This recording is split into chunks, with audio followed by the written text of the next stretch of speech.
Good evening, everyone. Welcome. Coming to you live from Reeves Field in Tulsa, Oklahoma.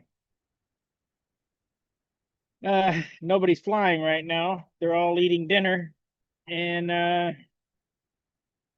we'll have them come back over here in a minute, or they'll be over in a minute. You'll see what we got here.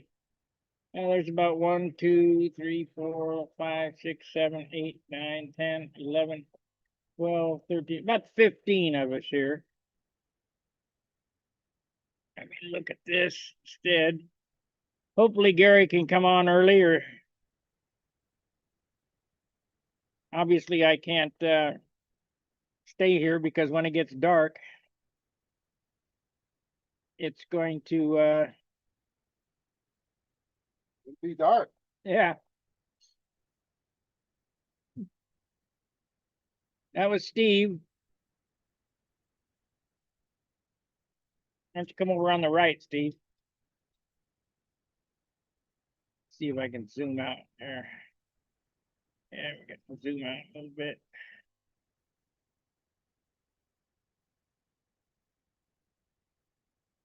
So I'll let everybody who wants to come and say hello in here. See, do we have anybody coming on here? No. Come on, Gary. I know you're going to be the first one in. Not even 7 yet. 3 minutes.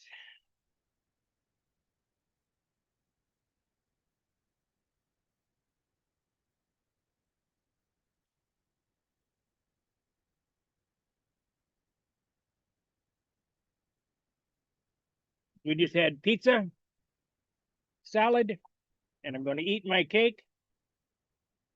And if you don't like it, tough.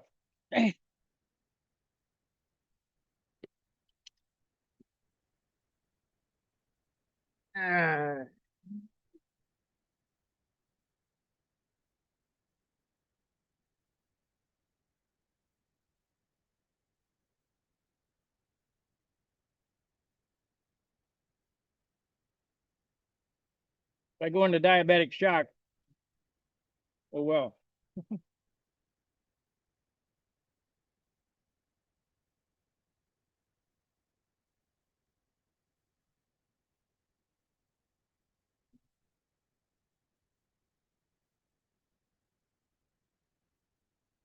We have 9 watching. I appreciate you watching it, but I need somebody to talk to. So get on over to Stunt Hangar. At the bench, click on the link. Come on in.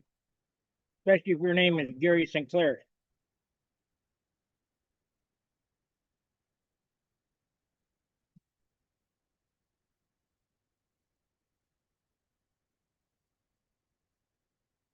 This is Joe Gilbert's home field.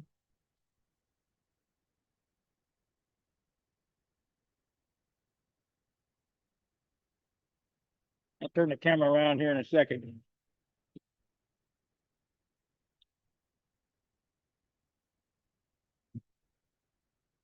I'm judging tomorrow. So what I'm going to do, there we go. There's Gary Sinclair. Yep, here we are. Well, Gary, I'm streaming from the field. Oh, okay. So I'm not going to be able to stay on long because when it gets dark here, we're done. You're done, so, yep. The show's on you. It's dark here, so. Yeah, it may be dark there, but you got the lights on inside. Oh, yeah. Oh, yeah. There's no lights here. Let me turn the camera. Show you the field.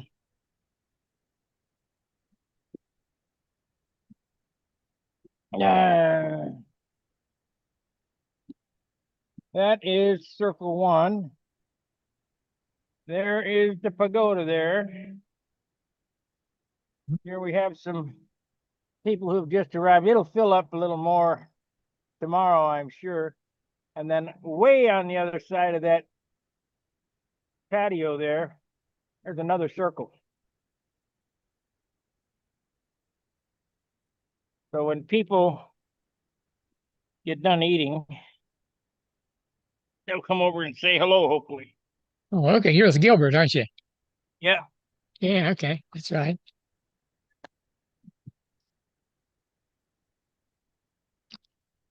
Yeah. And you recognize the mobile stunt hangar here?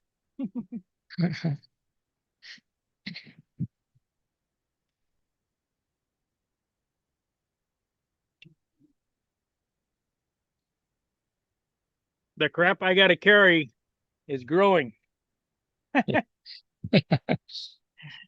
Yeah, you can. That always does do that, doesn't it? When you get working on something, you gotta have this, you gotta have that, and pretty soon you got oodles of stuff. Got to have a whole trailer to haul this shit. Yeah. Took an hour just to load it all in.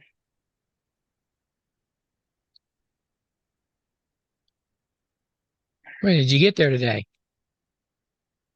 We got here about 3 o'clock. So we just kind of sat around and shot the breeze. Just ate dinner. Jim Lee's over there in the corner. For anybody who doesn't know, Jim Lee offers a wonderful selection of model airplane tools, the ball drivers, the circle cutters, the sanders, pitch gauges.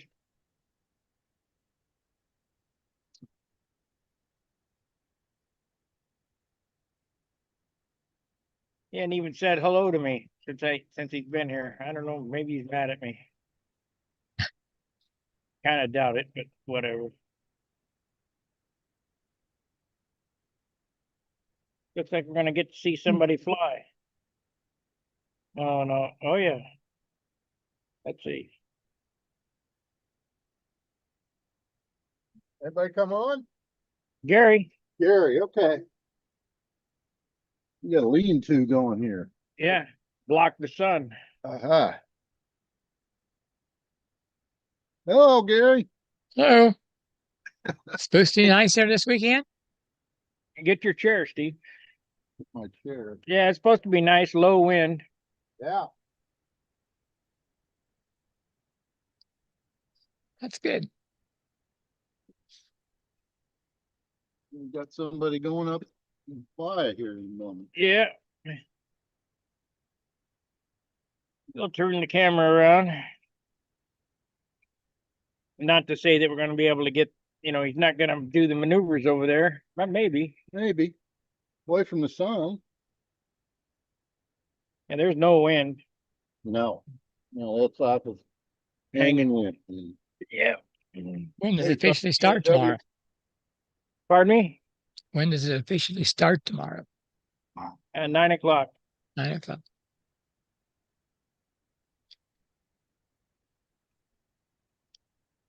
Anybody watching? Uh, you're going to have to run the YouTube, Gary. Let's see. It says 9, but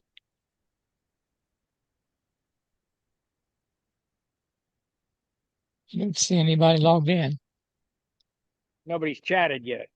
No. It says 9 watching.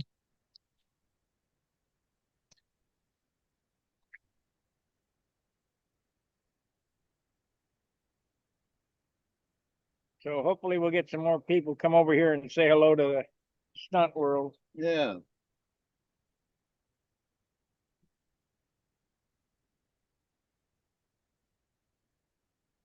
Well, I think you're going to have fun. I just talked to Russ Honea. That was Okie Air. Got somebody that's going to help them out with that, and they're going to fire up the website again. Better catch up in his orders. Yeah, I hope if they still got any. Yeah.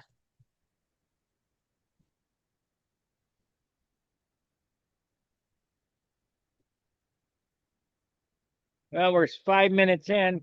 You know, this program can't be a program without the support of people out there. Your comments, your likes, super chats, subscriptions. So leave a super chat or leave a thumbs up. Matter of fact, I got to do that myself.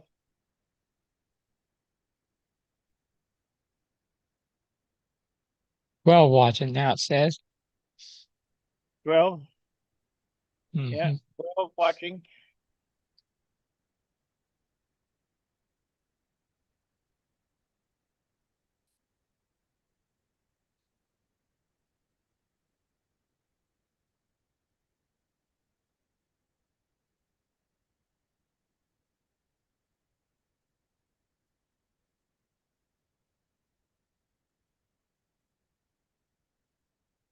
It's about it's about dusk here.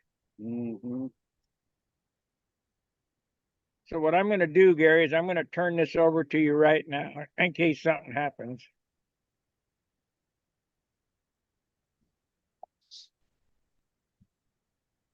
Okay, you know the drill.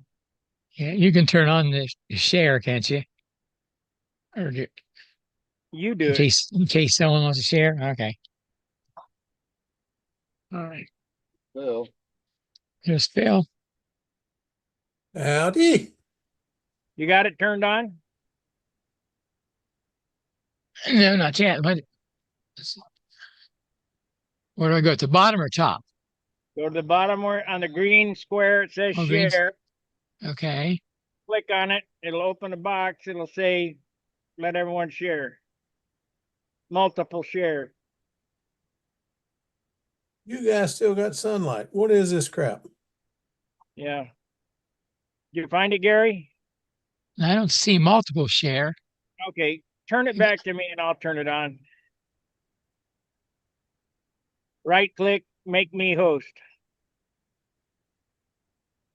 Okay, right click. Sparky done bought a kit. Oh my goodness. No, Steve bought a kit? no. Well, Make you got a host. kit. Whatever. Okay. Wait a minute, please, Phil. But what now, That's all Gary? right. Okay. Now you're you're Okay, now I'm the you're host. host. Okay. You go arrow up, one participant at a time is what it's got. We're going to have multiple participants to share simultaneously. Now I'm going to turn it back to you and hopefully you can do that. Okay. All right. Host. Oh, you got a super chat of $20 there. all right. All right. Yeah. Thank you very Still at those 66. All right, great. Appreciate it. Okay. Now go down there to share. There's a little up arrow on the right of the green box. Okay. And click on that. Okay. And then Allow multiple people to share. Click okay, that. it's clicked. Okay, good. Oh, Good. it's stuff. Oh, You, Yeah, usually it doesn't stick. oh, okay. I don't know where to go get it though, but that's I need it then. All right, we're He needed that. gonna have a flight Yeah. here. Eh,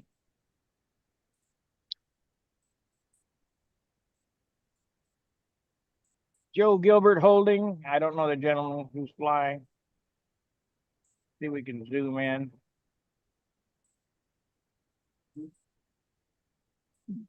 Joe's out there without a hat on. Can you believe that? Yeah.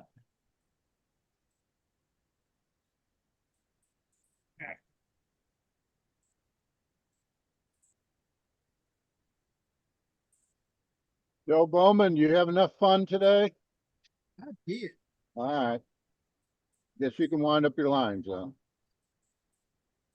Well, that one must be electric. Yeah, it's got no compression, so Send you a super chat too there, Sparky. what's that? I'll send you a super chat right now. Okay. Okay.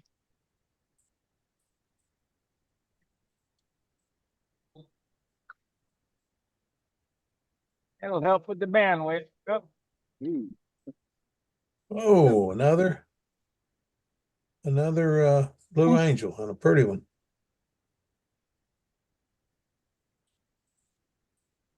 Okay. Joe, back up. Uh, You make a better door than window.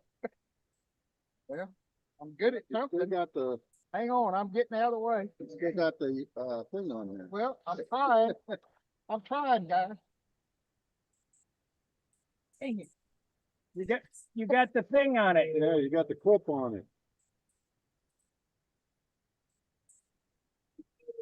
Well, took y'all long enough to figure it out. Yeah.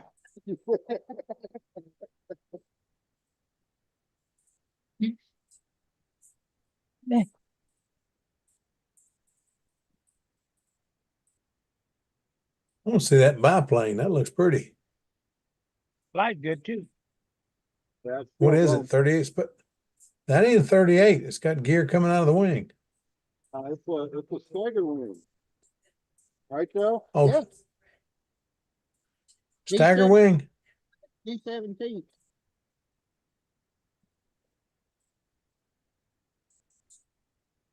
Which stagger wing kit plan is it?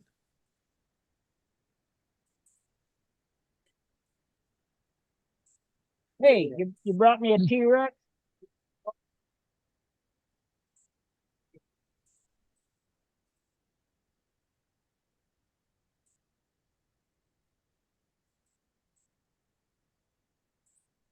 Oh, that man's gonna be a pain in somebody's side. He's flying pretty decent.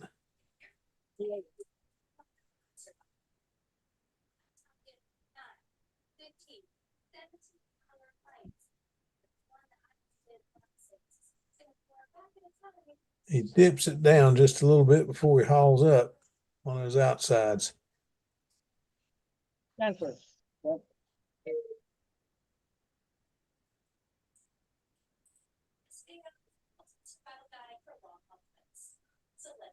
Yeah, that's about as good as I'm gonna get with the camera angle.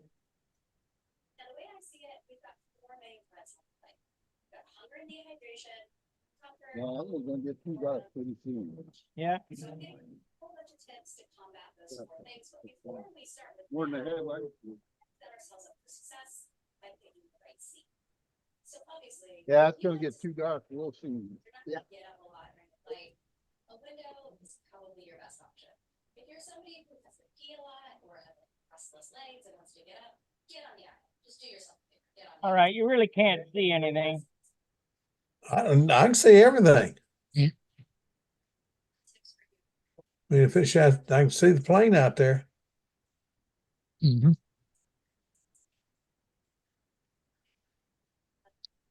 Like that seat, you're sitting ready, just skip it. You don't need a break. But you don't have economy. Now, typically with Hey, Steve, when they come, I guess Sparky, because Steve's probably out of earshot. Sparky, when they come to pick up that biplane, ask them to show it to us. No problem. I do love biplanes. I don't know why, but I Yeah. really do. You don't see too many in a contest, do you? No, you don't. You don't. So say The it. 38 Special all was the first pattern. one I had ever seen at a contest, and Tom Dixon came and brought it and just smoked everybody. It was the prototype for the 38 Special. Okay, that's it. Show us Oh, the original T-Rex, Joe. Bradley Walker built that first one. Can you hear him? Guys, can you hear him? Yeah, I heard something. Not I quite, heard something, Joe. but I couldn't tell what he said. That's What'd you say, Bradley Joe? That's Bradley Walker's original T6, right? Not T6, T-Rex. I bought all his stuff, Cool deal. so one of the locals wants to fly, so I gave it to Blanchard, and Blanchard's giving it to him. It's all good. It's a big old airplane.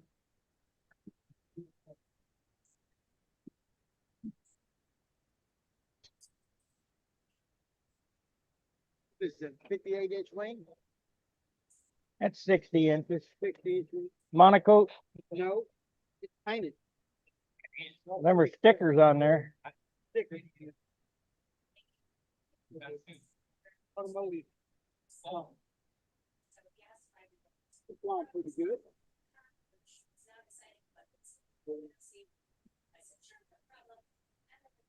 Well done.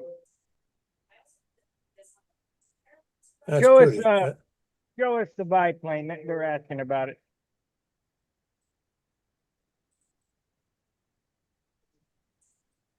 You see it right there?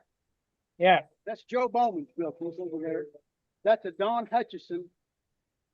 Don Hutchison design profile. And Can it I do flies that? well? Yeah, I heard it. It flies good, Joe. It does okay. It's not as good as the T6. Biplanes are hard to get.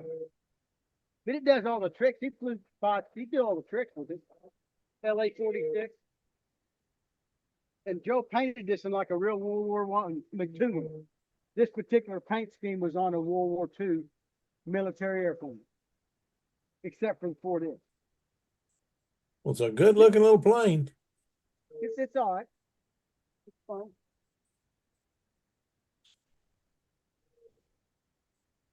It's all good.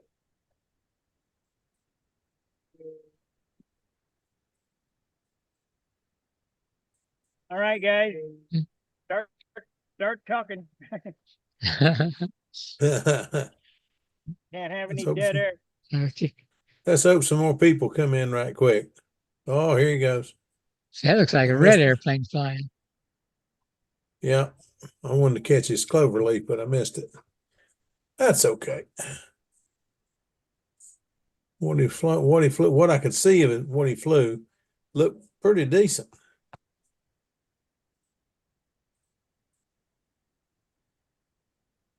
What are you flying this weekend, Sparky? June RXL. Oop, you can't hear me. No, I heard you. Yeah, we heard you.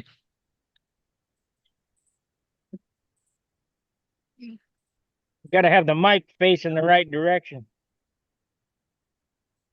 Oh, we heard you. Junar XL. Yep. Pretty neat.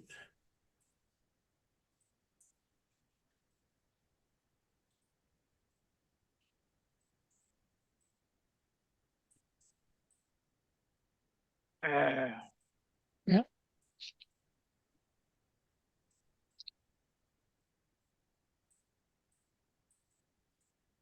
So you guys staying in the trailer there? Yeah, right. No, Okay. the trailer is 4 foot wide, 8 foot long, Yeah. and full of crap. Full of cracks.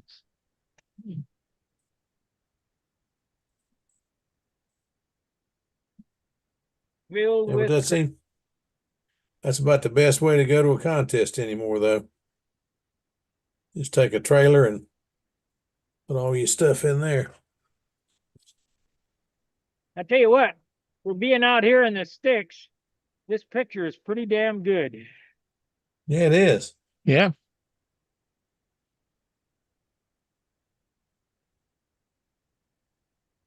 Pretty good. Let's see what we got Mm. here.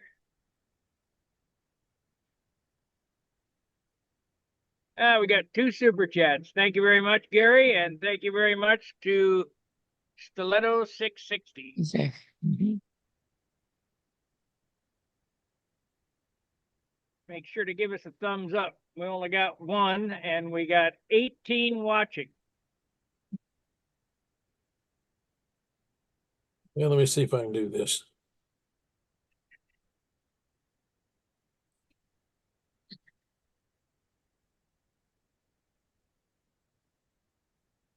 There's 10 thumbs up.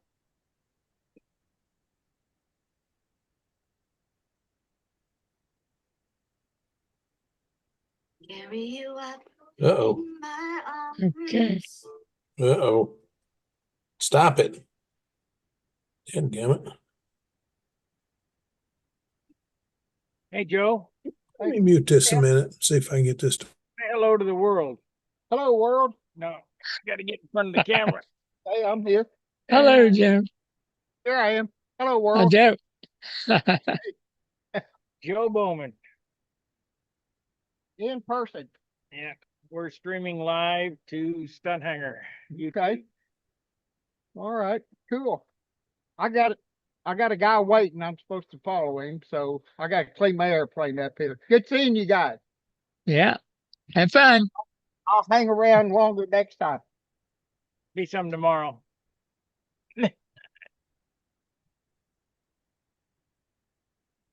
Make sure you look for the live streams tomorrow.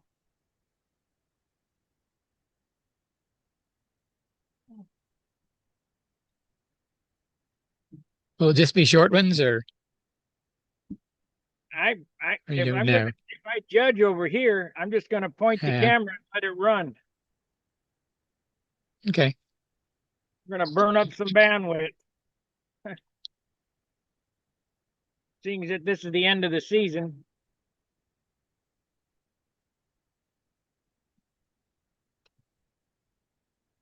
Let's see how we're doing on our channel. Well, we need to go to my videos. Yeah, and I think this month is going to be okay. I mean, not where I'd really like it to be, but what are you going to do? We are 4 away from 4,900 subscribers. So 104 subscribers. Oh, not when I say subscribers, that's not the membership, just the subscribers. Cost you nothing. 104 away from 5,000, which is not really too bad for a channel of this type content and old guys. Yeah. Don Stevens says hello from Kansas. And Yeah. Steve, Stiletto 660. No gnats bothering you over there. Nope, no gnats. No, no. Mosquitoes. The mosquitoes.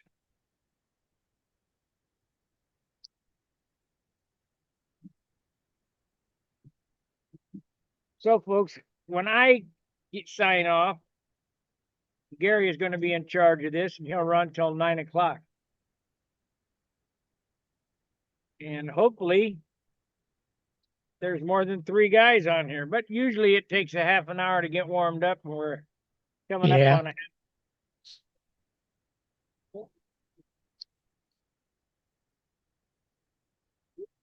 But thank God, I got, Gary's always first. yeah, well, I got a terrorist who tells me that dog can tell time.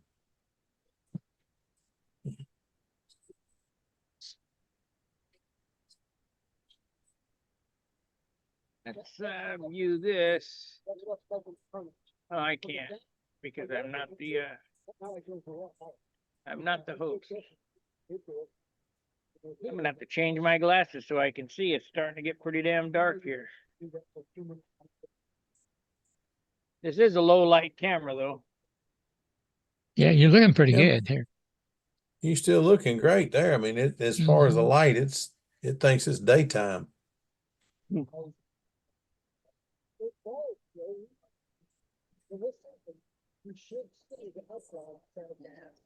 Mosquitoes are gonna be bad. Yeah, the mosquitoes are gonna start coming out. And when that happens, I'm out of here. Yeah. Yeah. You don't Yeah. like the mosquitoes, man? Good gracious alive. I don't like them either. They're a nuisance. I mean Pardon me? that. Stop off of this, No, just let it down let it down. and leave the tables out. And I'm taking all this to the motel. Okay. Yeah, he wants to know if we're sleeping in this. No, Steve, don't go economy. Yeah.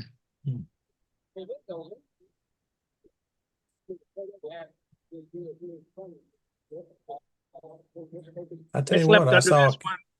I slept under this one night at Brodax. yeah. Under this.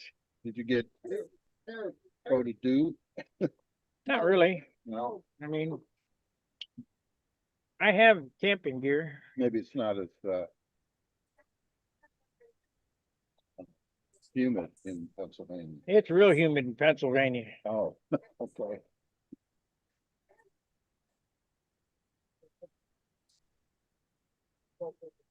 Not as bad as Steve, you've never been to Brodak?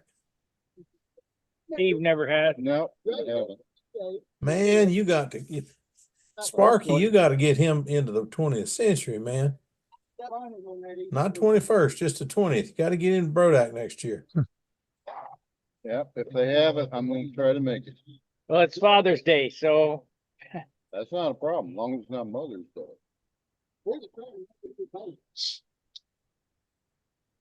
I know that feeling, man. I'm telling you. you could take her. She'd like it. Steve, don't listen. Don't listen to that. Kind of advice. No. I did that twice, and I don't think I could survive a third one. There was a guy in, kind of southeast Missouri that expected us to go down there for a fly-in on Mother's Day weekend. And then he complained because nobody showed up. Well, that was stupidity on his part. All right.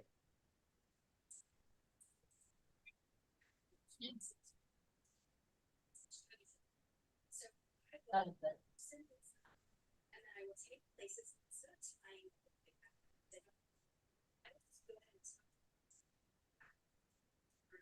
Well, I got a seam in my shirt. I don't know what that is.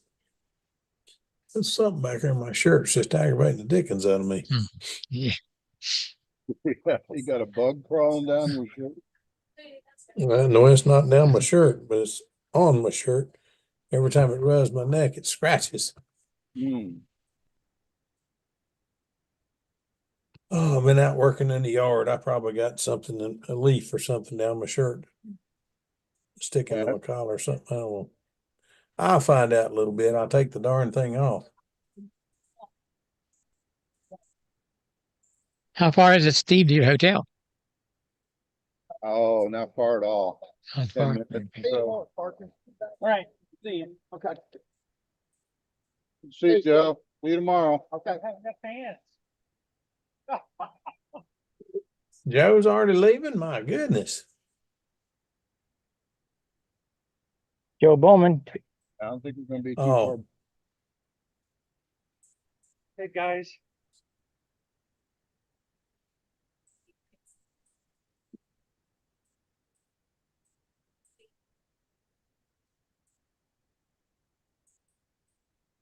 Hmm.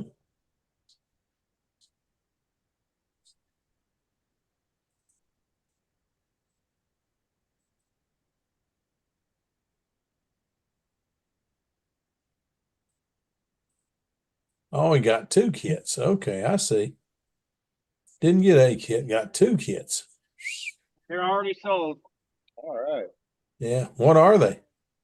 Not Jellen. Oh, okay.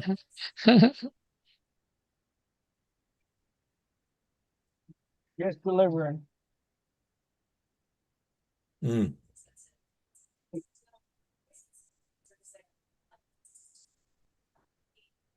I got one in the mail a few days ago.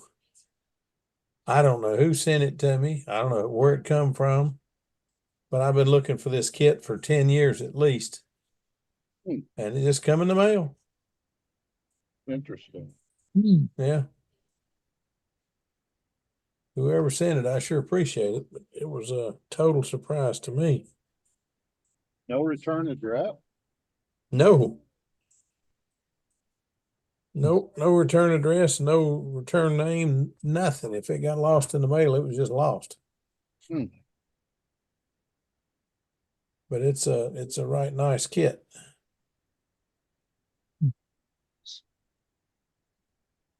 So is the ringmaster, you can only get it at Brodak? Do what? Ringmaster. Ring? Mm-hmm. Can you only get them at Brodak? I don't think you can get them at Brodak anymore. I don't Oh, even know. okay. Well, the ARFs, now the kits, I'm sure they still make the kits. And they do have the kits. I saw a whole stack of them last time I was there. But I'm building a Ringmaster 576. And Joe has said just enough to me to make me think about building Uh-oh. a 576S, Stream which is live? a Yeah. Ringmaster with flaps. Build up fuselage? No, No, still profile. still go. If you ever want to build a light profile fuselage, say unless you got real good wood, which I don't have, cut the thing out as much as you can leave half-inch around the wing and leave it back to almost the wing. Well, leave it back to past the high point of the wing. But everything from there back, cut out everything you can. Cut a piece of half-inch half-inch white foam. Your hands. Excuse me. No, thanks. And put in there and then put 1/16 on either side of it. I'm Glue sorry, that I thing didn't together, get put to some pressure on it, be that with you and to it'll get your number or work. anything.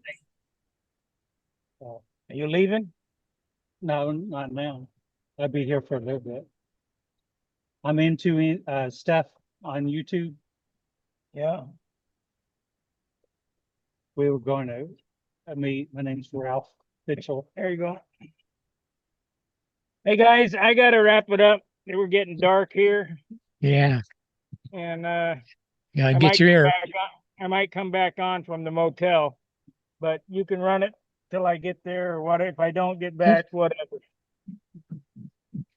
Okay. All right. All right, everybody, like, subscribe, and share, and we'll see you tomorrow. We're gonna stream live from the field. Fair winds, tight lines. See you. Awesome. I'll tune in. Now, Phil, when you guys have a fly-in like that, are you associated with AMA where you fill out a sheet, you have your name and address, and Oh, it's full AMA. Yeah. Anything we yeah. do is full AMA. Okay. Well, that's the way ours Our- is when we had a fly-in too. Sign Yeah. in and yeah. Yeah, Okay. we have to do even a get together, we have to do that. We have hot dog roasts a couple times a year, and it's gotten to where they want hey, here's Gordon. Hi, They want Gordon. everything all above board and everything. That's right, Gordon. Put that light right in your face. There you go. Yeah, well, Hey, let your light shine there. it's dinner That's it. time here. I hear you. Hmm. I just finished mine a little while ago. Oh, me. Yeah. Well, I've been downstairs working on my Heinz 57, and I went over and got 2 gallons of acetone and stripped it right back down to the silk span or polyspan. Hmm. Then the fuselage is carbon, so I've been sanding the color off it. And anyway, my hands started cramping up, so I finally had to quit. Yeah. How I does that can't. acetone deal work? Well, it evaporates fast, but I just pour it in a bowl and take my paper towels, fold it up, dip the paper towel in there, and go to work before it evaporates. But it takes it right, Okay. you know, you got to work at it a little bit, but it takes it right down to the covering. Oh, cool deal. I did not know that. And So don't that's mess the up the orange one color. I saw. Go ahead, You Gary. don't mess up the covering then. No, it just takes all the dope off and the paint. Oh, okay. That's pretty cool. Probably a Lycotherm might be better. It probably doesn't evaporate as fast.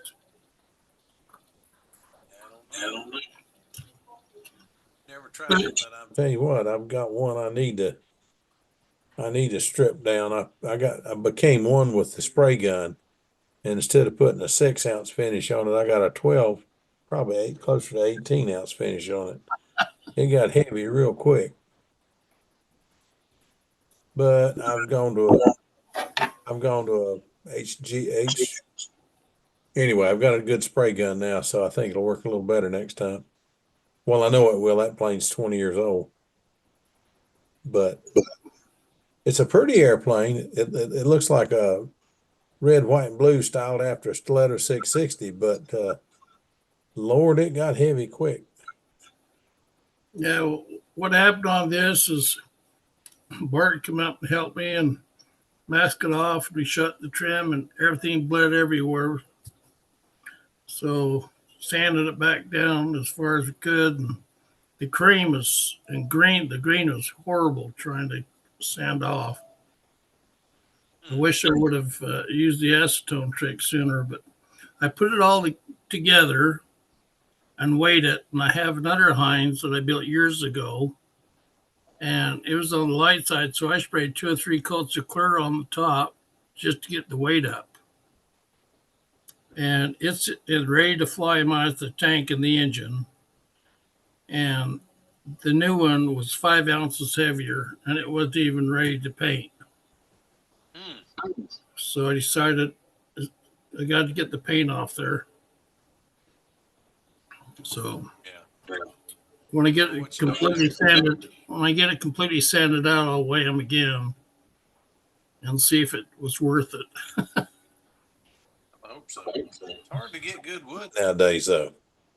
Well, I've been collecting wood for so many years. I got a sig box full of prime wood. Yeah, well, I'm not that lucky. I probably got a sig box full of wood, but everybody kept telling me it's hard to find the big chunks, 3-inch pieces by 3x4 or 3x2 or whatever. So I collected a whole bunch of those, and now I'm old everything, so I'll never use that darn stuff. Yeah. I threatened to put a whole bunch of it together and send it to Tom Morris, but Tom passed away, so that idea is no good. How long ago did he pass away? About 2 years ago? Oh no, about 6 months, less than 6 months. Oh, wow. I miss Tom. I used to call him just to talk. He was a colonel with something else. Yeah. He had some good ideas too about building. He did. And he had a lot that never got published. I went down there and spent a couple of days with him, and he absolutely blew me away with some of the stuff he was doing. How the heck did you do that? And I'd always molded with hot water and ammonia and all that. Tom says, "You don't need all that." He had a little plastic tub that was 36 inches long, had a half-inch of water in there, and he went and got a glass of water and poured a little bit of water in the thing. I said, "Hot water?" He said, "No, tap water." And he poured that in there, and he took the 332 and stuck it in there and laid some weights on it. It had some pennies on the bottom so that the water could get under it. And he laid the weights on the pennies over where the pennies were. He knew where everything was. He had it marked on the side of the box, tray, whatever you call it. And about 2 hours went by, and he said, "Well, let's go mold this thing." So we walked outside, and he just took it outside and took some ace bandages with him and sit there and laid that wood over and wrapped it all up. And he had a whole top of an airplane. I thought, son of a gun. Will that work? He says, "Well, tomorrow before you leave, we'll unwrap it and see." And before I left, we unwrapped it and it was ready to go. And he said, "Here, take it with you. That's for your Genesis." Son of a gun.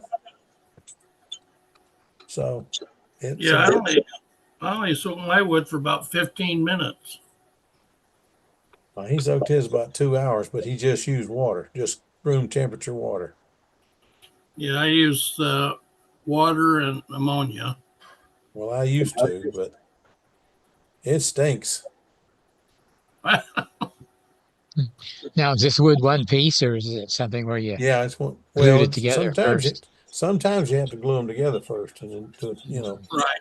But it's basically take some newsprint and put over the take your mold and take a newsprint or something, some kind of paper, soft or not hard paper, and put over it, fold it over it and get it down as much as you can with just your hands.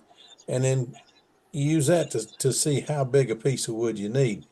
Like up here at the canopy, it might need 5 inches. I've never had one Okay. take 6, but 5 inches. But down here, you can get away with 2. Down here at the back in the swag, you can get away with 2 or 2.5. So you just know how big to cut your wood so that when you put it over the mold, it don't hang over the mold so much that you get a crimp from where it's too big, it folds under. And Tom he showed me how to do that. And it was just a master at it. But ain't no telling how many models that man had built, because he built for other people for years. Tom's building service. And the last thing he showed me was he had a P-51. Tom Dixon was flying one, painted up like the Red Tails. It's a P-51B. And I looked at that thing and I looked at that thing and I went to didn't buy it. And I went to a contest and Tom put a hurting on me with one.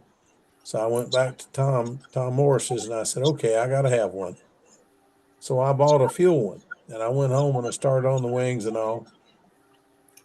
And I went back down to Tom's and I said, I think I want to make it electric. So I traded fuselages with him. He had to finish my fuselage. Well, the way he did it was so unique. I just said, doggone, I got to remember that. But he just had a whole lot of neat ideas that I've never seen anybody else do. And he just kept coming up with new stuff. He says, well, if you're going to do it, you're going to do multiples of it, make it as easy as you can. And he just was a master of figuring that out. You know, Very you're smart talking man. about cutting the wood right for the mold Uh-huh. so it doesn't pull down. Yeah. I extend mine about 1/8 of an inch. Yeah, that's And about what then I after, do. and then after it's molded, I just trim it back. That's what I do. I take a piece of wood the same height as the mold, put a number 11, glue it to it, and then just go across the edge, around the edge of it. But I always put my molds on a piece of 3/4 inch. I've forgotten what you call that board, but ABX or I don't know what you call it. But Yeah, anyway, I do. I always use the same stuff, and I've got a little knife that lays on the table right beside it, just cuts right down the side of it, and it just makes it so easy. I mean, Al Yeah. Raby is the one that got me started on that. He was the actual master of molding, but Tom Morris just had so many good ideas on so many things. It was just spooky how smart he was. So how many times has your top cracked or something where you glued it together going around there? I've never How had many- one do it, but Never. if I'm worried about it at all, when to take it off the mold, I'll take a little CA and some carbon veil or fiberglass or even another piece of balsa and put in it and just glue it down good. And then I've just never had one do it. My next one, I've got 2 downstairs right now, so my next one may do it. I don't know, but so far I've never had one crack or give me a problem. Now I did have a leading edge that I molded. I did have one of them crack, but it was because somebody come out there. Is that just balsa wood? You know, squeezing it. Is that just balsa wood? Oh, well, that'll make you sick. Yeah, my Yeah, cousin did that to me. yeah, I was showing her my wood, and boy, this is sure light. And she reached up and squeezed it and put her thumb through the sheeting on the bleeding edge. yeah. Got a good friend that tried his best to get me into free flight, and I just at the time wasn't ready. I'm doing some now, but wasn't interested in it then. But anyway, he come up and looked at my new hotter than that, leaned over, and Don wore these great big heavy sunglasses at the field. He stood over that thing, looked down at it, and he said, that flame print on that leading edge is really about the time the glasses fell off. He busted the leading edge all to pieces, busted the paper and everything. Had to go rebuild the D tube naturally.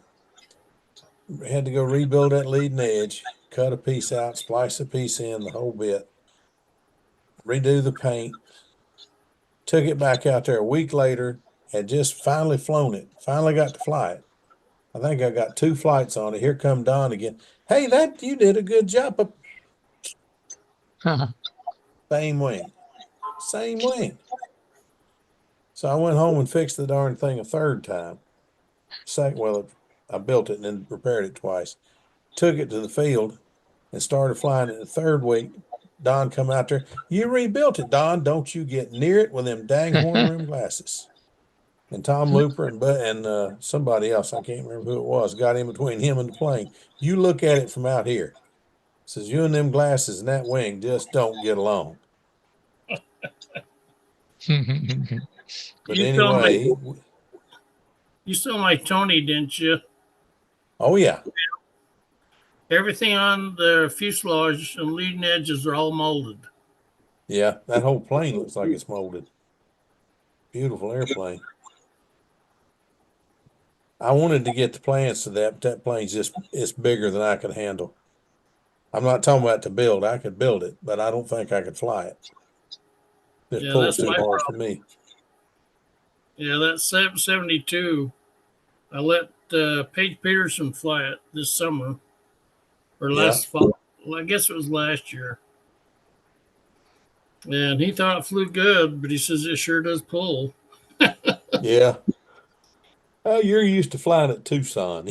Build something that'll handle the wind. Yeah. Well, that thing ought to.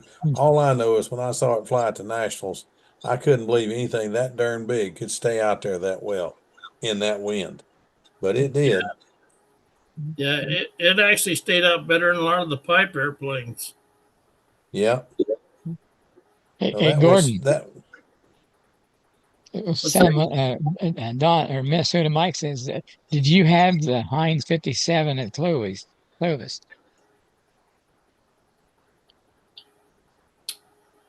I don't remember. Ray Firkins had one he's been flying. I've flown that one several times.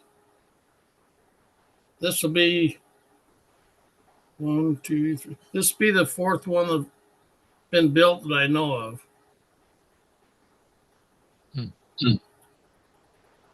And Ray's flew very well. Don Steinman, he's asked if you've ever built anything out of pine and cedar instead of balsa, I guess. Only at a contest where you had to build the airplane on the field.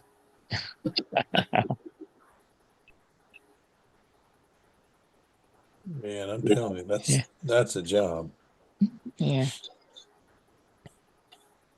That would be kind of heavy. You need a big motor.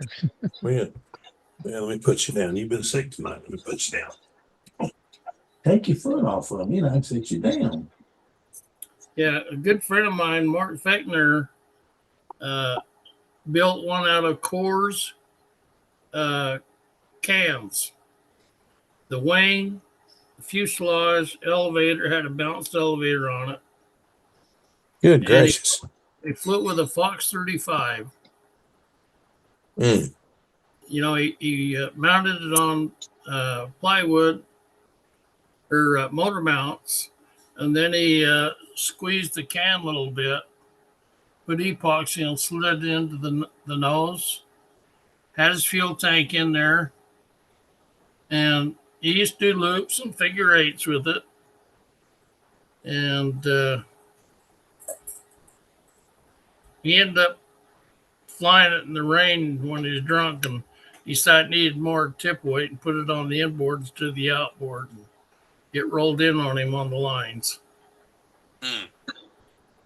That's not to get fly drunk. Yeah. That would have been, he could have made money on that on a Coors commercial. Yeah. You know, the whole thing was Coors cans.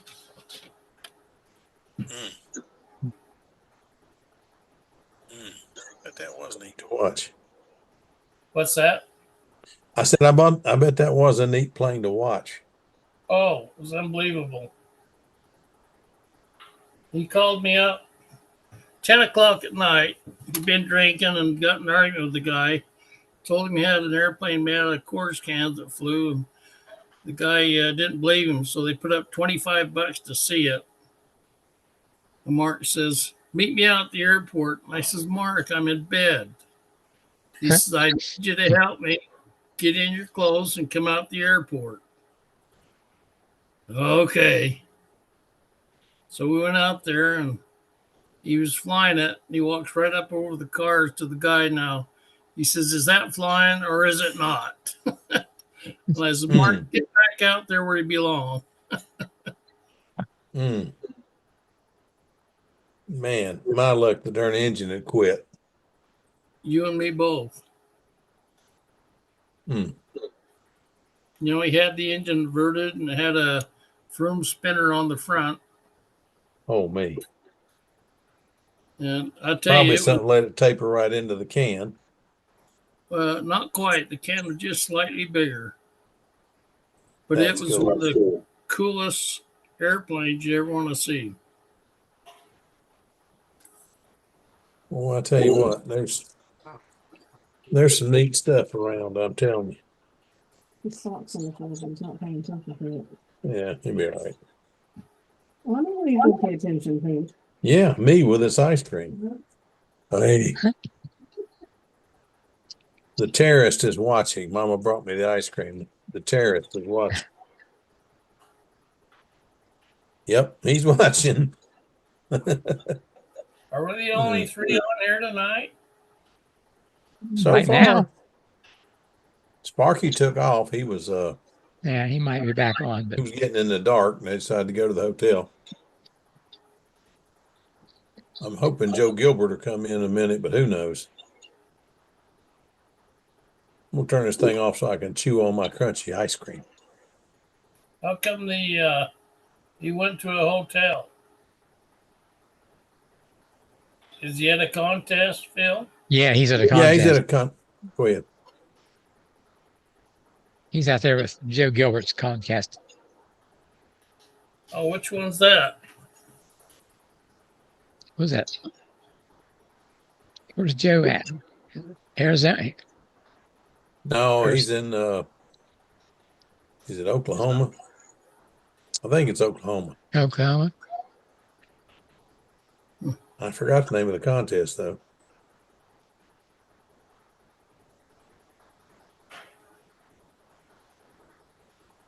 Yeah, there's times I wished I moved to the Midwest so I could hit more contests. Out here in So Utah.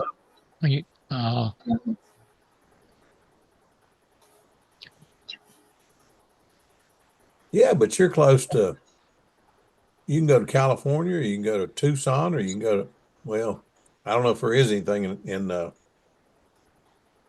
Mexico, Albuquerque anymore, but apparently they used to be. Boy, they had a nice field when I was there last time.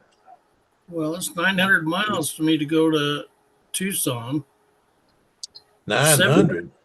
Yeah, Wow. 700 to go to California. 500 to go to Colorado. Las Vegas, how far?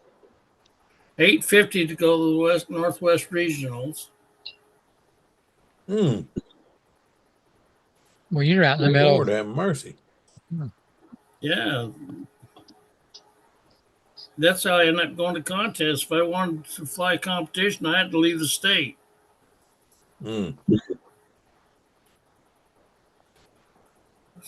Well, they're just at. There's been contests on the East Coast, but I never heard about them. And now, when there is one, it's always at a time when I can't go for whatever reason. I've been trying to go to Lorton, Virginia for the last 3 years. I hadn't made it yet. That's just 4 hours away.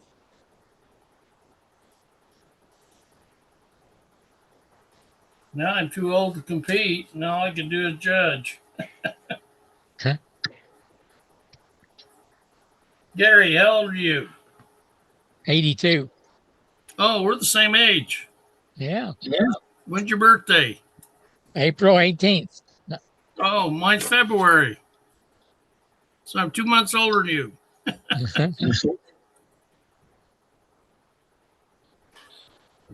April what? April 18th, 1943. 18th.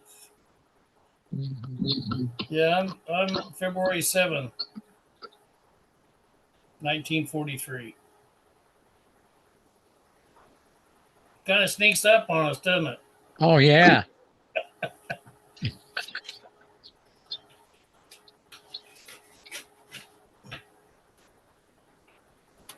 And we Yeah. can't go, and we can't go back. That means I'm the young feller in the group, and I think I'm as banged up as any of you. But with me, it ain't the age, it's the dang mileage. Yeah. I've got a lot of mileage on me.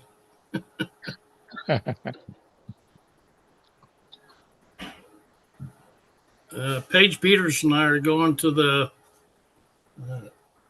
Folsom contest here in what, week and a half? Week. When is it? It's the 10th through the 12th of October. So I'm going to ride down with Paige.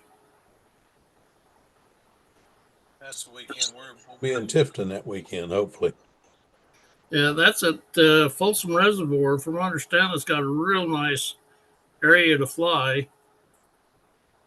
And back in the 60s, when I lived in Sacramento, my buddy and I used to water ski on Folsom Reservoir. And Paige, I didn't realize that he lived in Folsom.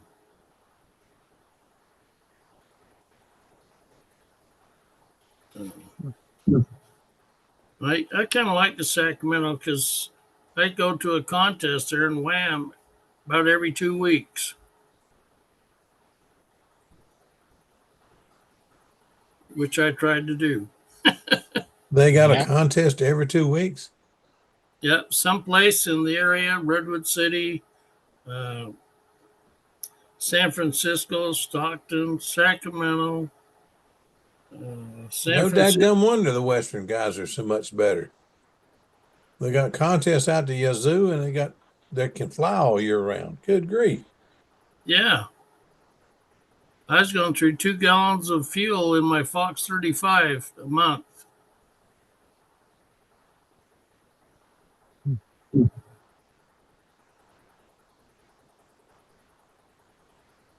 First time I flew in Wham, the judge came over afterwards and he says, "You're an AMA pilot, aren't you?" And I said, "How do you know that?" And he says, "Nobody around here is hitting corners like that." Huh?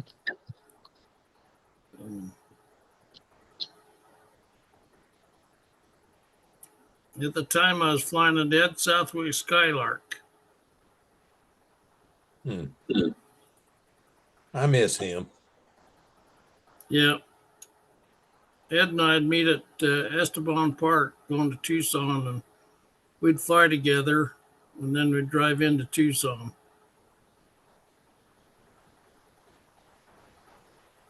He was a fine feller. I told him I was having a problem getting one particular person in particular to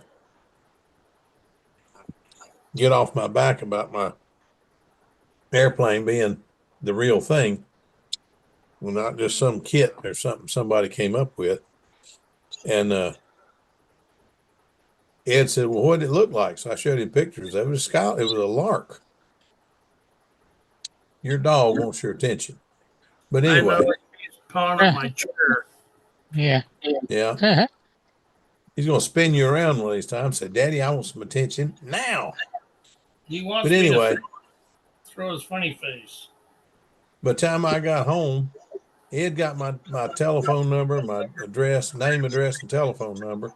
And before I got home, there was a set of plans on my doorstep of the Lark, signed by Ed Southwick, and he said, "These are right. This is what the dead off the plans that I built it from."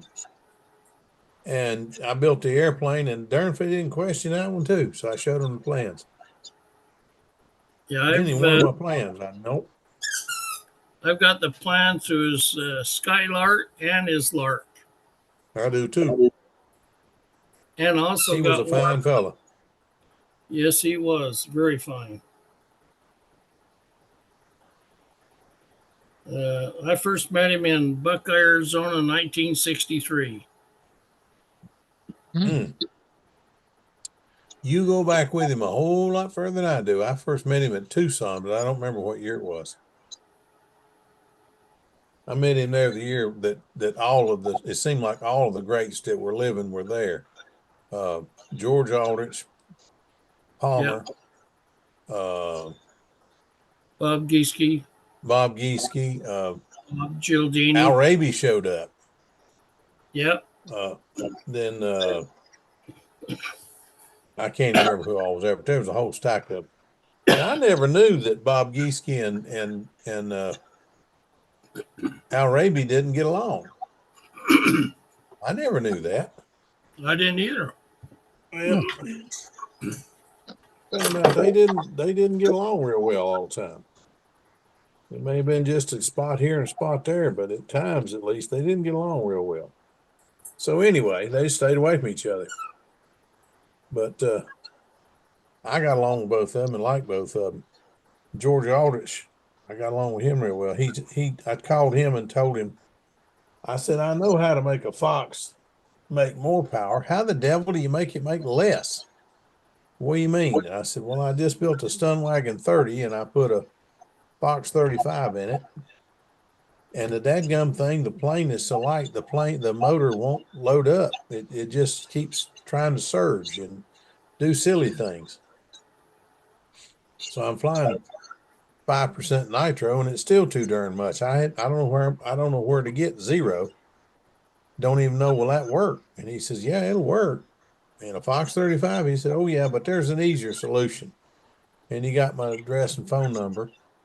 And he sent me a head that is dead flat. And I put that thing in the Fox and took it out and flew it. It's been in there ever since.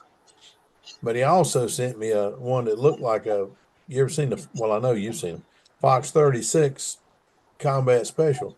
Had that great big, I mean, it's a high compression head, but you can modify that thing just a little bit and put it in a Fox 35. We did a bunch of those, but his worked a lot better. Went to Fox 35 and it looked like a Fox 35 head, but the inside of it looked like that 36 head. But I got to noticing it ran a lot better. It ran different. I couldn't figure it out. And I got to looking at that stupid thing, and I'm one of these that likes to get my chronometers out and look at them. The angle was different. It's the only thing I could find. So I took one of those 36 heads and made the same angle that was on the 35 head that George sent me and put that on a motor. Man, that's the difference. That really works. There was a lot of black magic in those motors I never knew about. I'll tell you something funny. Back in my day, I was over flying combat planes with my buddy Jim Womack. My wife comes over and he says, somebody from Texas called, wants to talk to you, call you back at 3:00. And Jim Womack says, yeah, it's probably Al Raby wanting how to make a 60-ounce Tony fly. You know, we just laughed. Well, I got home and sure enough, it was Al calling me. And he says, Gordy, this is Al Raby. And I said, yeah, this is Riley Wooten. What do you need? He says, no, this really is Al Raby. And I says, and this is really Riley Wooten. I says, why in the heck would Al Raby be calling me?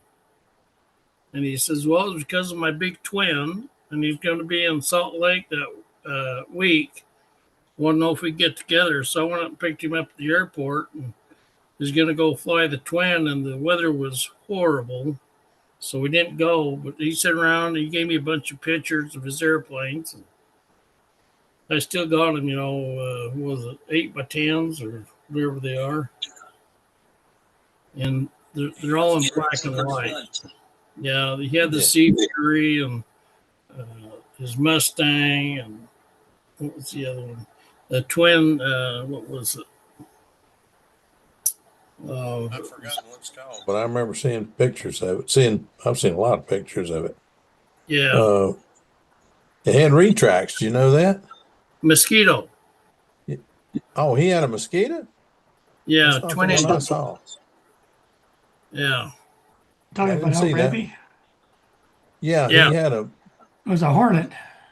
he had a hornet. Yeah, that's one I saw. What, the twin? Yeah, I thought it was a mosquito. no, it's No, a hornet. it was a hornet. The motor stuck out further than the fuselage did. It was a wild looking thing. He was gonna let Keith fly that thing in the nationals. He said he could no longer compete, but he was gonna let Keith fly that thing in the nationals as soon as he got it straightened out. And he had a crankshaft cut to make one of those OSs run backwards. I Oh, mean, he wow. was really into it. He was really into it. I'm surprised he didn't have a 35 that had a 40 or bigger sleeve and piston in it, because that motor I thought was a Super Tiger 46 turns out to have been a 60. It was a 46 case, but it had been modified all two pieces. Well, I got I an knew there. OS Stunt 35 that I put a Super Tiger piston liner and rod in it and a custom head. Yeah, I still have that one. I've got a Fox 36 that has a Super Tiger 46 sleeve and piston in it and a custom made rod. And that thing, it runs, but I never have been able to get it to run just right. It likes a lot of nitro, but it makes a lot of power. And it drinks a lot of fuel. It drinks fuel like a Fox. I mean, they just like fuel. For whatever reason, they like fuel.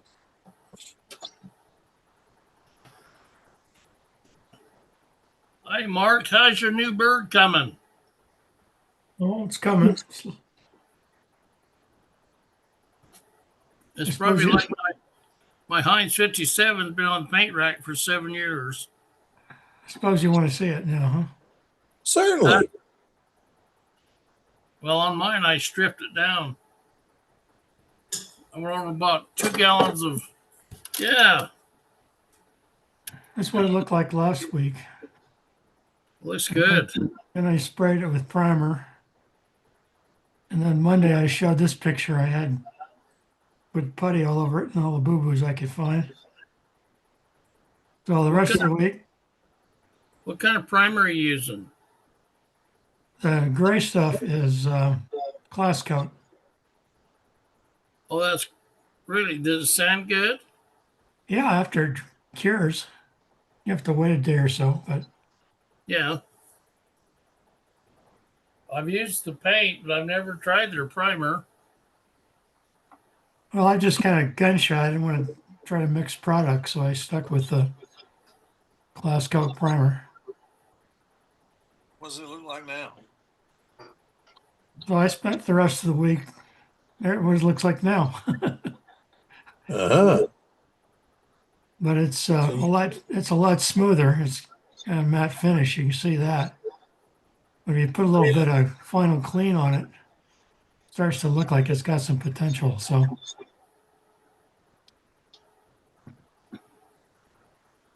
very nice. How you like working with that over dope?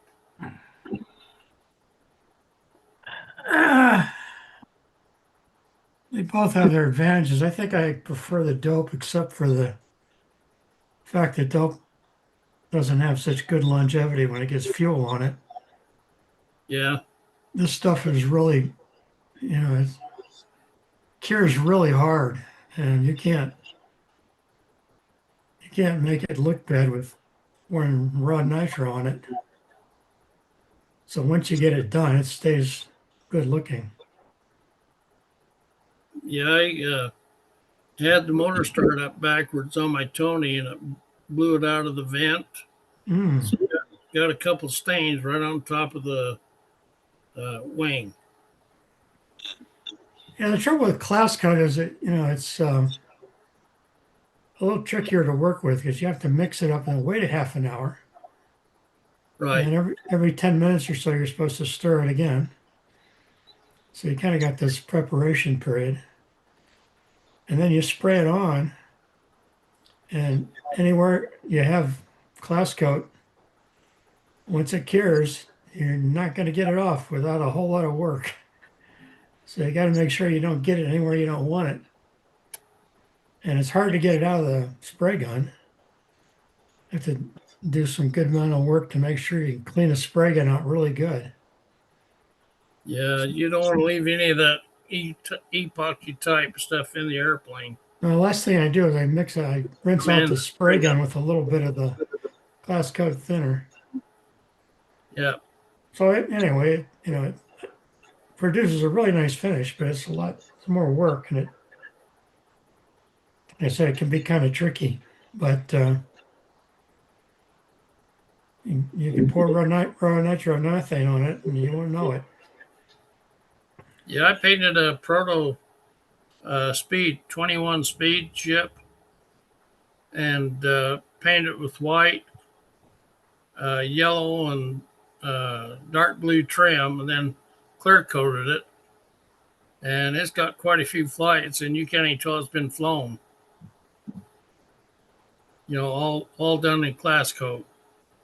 Yeah, and the first Bearcat I had, early in its life, I flipped it on grass a couple of times, and I cracked the vertical stabilizer, and I used CA to, reinforce it and get it back together, and that did a great job of gluing it.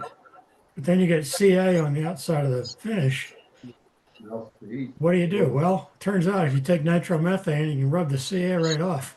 It looks like it was never cracked. Really? Yeah, I discovered that the easy way or the hard way when I was doing the repair on my first Bearcat. Is Keith still flying? Yeah, Because I haven't seen him on the bench for quite a while. no, I don't think he's been on here for a while. He was out at the Nationals was the last time I saw him. No, I wasn't. Last time I saw him was down at Lynn Boss's house a few weeks ago. He had his I'm Reeves. Focke-Wulf, I'm Reeves. That's don't cut it. Need the gun smart. and he was flying that. So that's his scale model that he got. He bought an RC foamy and converted it to U-control. Oh, really? Yeah. And flies pretty good. It's got retractable gear and flaps and a whole bit. He holds the radio in one hand and the handle in the other. That's cool. He knows who you are, Steve. Hmm? Yeah. So he's still at it. And Just well, me. there comes Sparky back. Sparky out in Tulsa. We're just in time for the Bearcat. You just missed it. Yeah. The nice thing about YouTube, it's there forever. I can go back and see it. Yeah. I got a question. I'm getting 2 planes done up for my grandsons, but the landing gear, is it supposed to sit in that V in the back of the engine? No. Okay. What's the best way to hook up a landing gear for them? Put 2 pieces of plywood together, or the end of the blocks, and put a piece of ply in front of it. Will it be behind this plate then? Yeah. You put some grooves in the plywood to match up where you want the landing gear to be. Yeah. Oh, okay. I usually use 2 plies, and the second one on the outside, I cut the V in there the same shape as that in your half ace, so it has more area to pull fuel into it. That V on the back of the case there, that's your air intake. Yeah, I know Right. it's the intake, but I didn't know if they kind of sat up in and around that. but You'll cut down on the power if you put that landing gear in there. Got quite a okay, Tank on that thing. all right. It's like a So, golden B plus an extension. yeah, this is just I got a bunch of stuff I picked up here and there, but I got a couple of That- engines ready, not this one, but so you're saying put a plate across and then cut a slot in it, then basically like a piece of plywood, just put a slot in so it kind of fits in the behind. Mhm. Yeah, but Okay. I don't put the landing gear in there. That's just to give more air into the engine. 2 pieces of 1/8-inch plywood sandwiched together with the landing gear in between them, and then mount the engine to the plywood and the plywood to the fuselage. Oh, okay. Well, I actually made aluminum mounts for it. That'll work. I'll figure it out then. I'll figure out something. Hey, Howard. Thanks. It is Howard. Yeah, Howard's here. Certainly. Hi, Gordy. Looks Hi. like it's raining where he is. No, no, that's just water on the roof of the car. I'm girding my loins for the contest this weekend.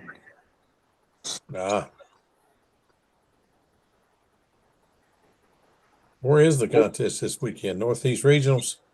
No, Salem, Oregon. Oh, brother, that's a drive. No, Not for him. went to Napa, California last weekend. That was a drive. Yeah, it was okay. How was the weather there? Great. Did they have a good turnout? No, well, 7 an expert.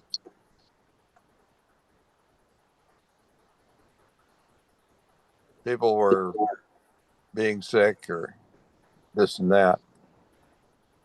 This is the first time I've been to Oklahoma that the weather is nice. I mean, the wind is 3 miles an hour, gusting to 5. Oh, maybe I'll go So there. That's too it's far. supposed to be like that all weekend. I have to get started too soon to get there. Usually it's 15 gusting to 40 here. Stop by Gordy's on the way. Yeah. So where are you? The room's all ready to go. Oh, I'm at home now. I know. You missed the hotel no-tell. Yeah.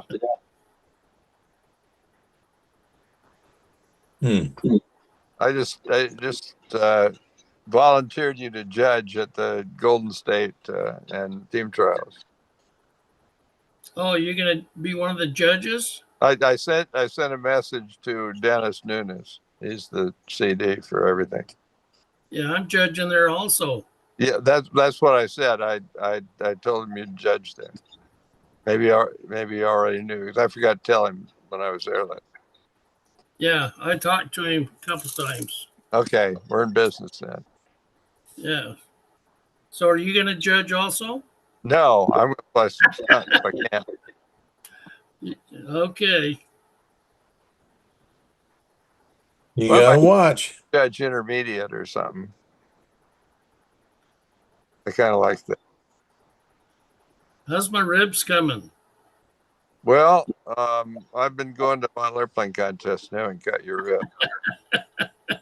I got to work on the team trials program and stuff too. But that's a good excuse. Yeah, it won't take long, I don't think. I did some more work on the files, so they're ready for Teddy. Hey, Gordy. Yes, sir. Slinto said he missed you at the Golden State contest since he moved away. Who said that? Slinto. Oh, come on, phone. Get these ads that come up on. Yeah, Stiletto 660. Since he moved to the Midwest, he missed you. Who was that? Stiletto, he says. Rings a bell. Is that Who is that, Sparky? Is that Cha-Cha? No, I don't think.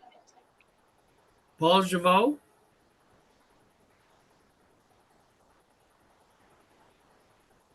No.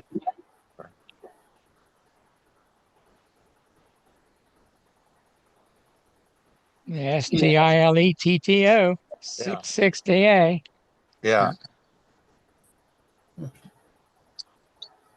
Oh, Phil Gerizzi. Is that his name? That's what he said here. Phil Gerizzi. Boy, it does ring a bell. Geriz. Oh. Spell it. PHILJUAREZ. Juarez? Could be. Yeah. Okay.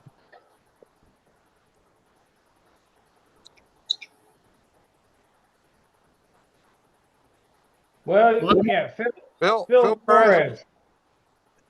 Yeah, I haven't seen him since he hurt his wrist at the Golden State. Couldn't guess he was disabled for a while. Couldn't fly stunt.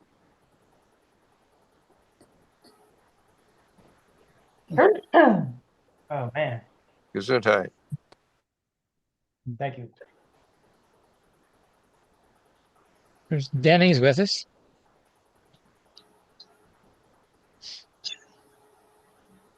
I have a little show and tell, and just for Gordy, as it turns out. I understand that this is something near and dear to his heart. So, Oh, hi, Dennis. how you doing? Good. How about you? All right. All right. What this Is it a is Pathfinder? no, even cooler than that. A A couple of years ago, I started a Brodak T-Bird, the original T-Bird. Got the upright engine, helmet, cowl, the steampunk version, right? And I got it all framed up and everything like that. Tossed it up in the attic and went on to something else. That did. And I started looking at one of the things that bothered me about it is my dad was, I'd never built a T-Bird. My dad had built a couple of them, and they had over under lead outs. And the Right. Brodak kit was kitted with horizontal lead out, normal lead outs. Yeah, that's the yeah. the new one. The new one had the over and under lead outs. Yeah, I don't know exactly. I suspected it might have been on a T-Bird 1 prototype or something like that, but the T-Bird 2 was certainly kitted with over under. Yeah. And then he put it on the Hurricane, and he put it on the Skyscraper. He published and stuff like that. So I think it's safe to say Bob Palmer had reached the stage where he was a big fan of over under lead outs. Well, I understand our good friend Gordy is also a fan of over under lead outs. I am. And it always bugged me that this T-Bird, my dad's T-Birds had over under lead outs. This one didn't. And so I looked at it and pondered it and everything like that. And one of the things that bugged me is that, of course, the T-Bird 2 didn't have adjustable lead outs. Nope. So I wanted that. I think I would have even made it over under without adjustment if that was the only way out. But boy, this is going to be really hard to show. What I did is I took the slider, the Brodak slider, and I fit it with, you see that like plywood cross on there? Yeah. All right. So it basically made the lead outs over under. Then I'm using the original slider block to make it adjustable. Oh, cool. Yeah. Which means that this side, I have to have a little pocket for them to go fore aft. There's no other way to do it. The way the T-Bird is made, you see the way that wing is shaped. It's an elliptical wing. The wingtip actually, starts like way in here and it swoops on out and everything like that. So this last rib is really, really thin, and it kind of limits. You move the lead outs too far back, that vertical bar basically runs into the covering. It will run into the covering. So that's basically about as far back as it can go.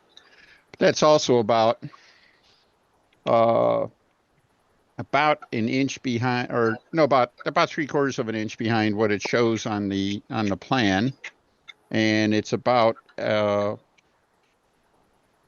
about at the most forward position. It's just behind the plan CG, which of course I don't lose a lot of sleep over it, but you got to compare to something, right? So anyhow, I'm just I wanted to do that, and I did it. It looks pretty cool. And the now I have to, if I ever take this to a classic contest, I'm going to have a fight with the lead out police over whether a T-Bird 1 ever had over under lead outs. All right. T-Bird Tell 'em, 1, get a life. I know, did. Yeah, I T-Bird don't think. was the first one with the over and unders. Yeah, well, it was that was the second T-Bird, not the first one. Right. All right, so the one I'm building is the first one. Oh, I see. Okay. Yeah, and if anybody asks, I'm going to say, well, Palmer prototyped it somewhere. And plan B, if somebody built a T-Bird 2 with horizontal lead outs, would you disqualify them? The answer is, Nope. of course not. So No, I've been flying mine in contests for decades. with horizontal lead outs? Yeah. Cheater! You know, I still have my original slider for a stunt chip with over and unders from 30 years ago. Maybe Well, 40. I think that's what got me started on it, is that I saw there was a little drawing done by John Miller, I think it was, and it must have been in concert with you. It looked like a little diamond, basically, and it looked like you were using the screws and trying to force them apart or something like that, push something out that way or something. I don't know. It was a little bit different setup, but it was very much like what I ended up with, except it didn't have the slider block in the middle. So Gordy, explain to me the advantage of over and under lead outs. You don't get the yaw. You don't get the yaw. No yaw from inside to outsides. Stays the same. So whatever angle your plane's flying at, if you change from up to down, it doesn't swing forward or back. now, to be sure, it's probably the alternate solution is probably bringing the lead outs out of, essentially one hole, very, very close together, and maybe like staggering the line clips so they don't run into, so that they run smoothly past each other. But where's the fun in that, But they'll end up getting twisted up inside the airplane. Well, they won't get twisted up inside any worse than anything else. I think if you do, I would speculate. I've never done a single hole, but I would imagine that it's still a good idea to have like a separator at the wingtip or something like that. There we go, Mr. Hoff, I believe, pointing up over your shoulder. Yep. Well, I can tell you one of the problems of a single hole. I don't do that, but I have a lead out guide. It's just a series of holes and a grommet that slides back and forth. Right. And if you don't have the grommet installed when you're building it, you just have raw wires in there. I've had the wires cross. And it was quite the trick to figure out how to uncross them. I ended up a flashlight into the lead out guide to see the wires. So that would be the ugly failure mode in a single hole system. Yeah, I think if I was going to use a single hole, I'd probably make it like a 1/4 inch diameter, and I'd put a vertical bar at the wing, right at the wingtip. Yep. So it would prevent it from getting tangled up inside is basically all it would do. The setup that Bob Hunt uses with the holes drilled? Why not just set the holes so you can move them? While you're talking about that, Dennis, I'm going to go down and grab my slider from 30 or 40 years ago. Yeah. All right. I think you better hang up. I think I'm have to. I understand, and I don't know this for a fact, but last I saw, it seemed to be Paul Walker was using very close spacing at least. Howard, am I right about that? Yeah, 1/4 inch. All right, and offset line clips and all that kind of stuff? Just like that. All right. So, and again, that gets rid of the yaw also. Well, you get some yaw from the propeller. Yeah, well, you get it from other sources, but you won't get it from the lead out input. So, well, the lead outs, if you put the right lead out in front, then that'll compensate for it a little bit. I'm starting to sweating, you know. I recently heard from Mike Alamoff, him and Gabe. Gabe thought in his airplane that he had the lead outs close together, and he thought he was getting lead out drag through the line clip, and he ended up on at least one of his airplanes. He set the lead outs up like 3 inches apart. Yeah. It's That's like what you hardly had with like the it's Nats last year. 1952 again. It looked like an old time stunner, but he did that, and he said he could feel the difference in line line friction, line guide friction. Yeah, mine are dragging too, and I've been wondering what to do about it. Mike's a smart guy. Gabe's a brilliant kid and everything like that. Obviously, it all works for him and everything like that, but not on my things to do list. All right, I'll just let it go with that. So now I've flown a couple. I have 2 airplanes with over under lead outs, and I can't look you in the eye and say, well, it does this, this, and this. All I can tell you is that they seem to feel good. All right, in the air. How's that for a scientific evaluation? That's actually makes sense. Yeah. And it doesn't, the first one I built was fixed. The second one I built, I tried to make it adjustable, and it just didn't work very well that way.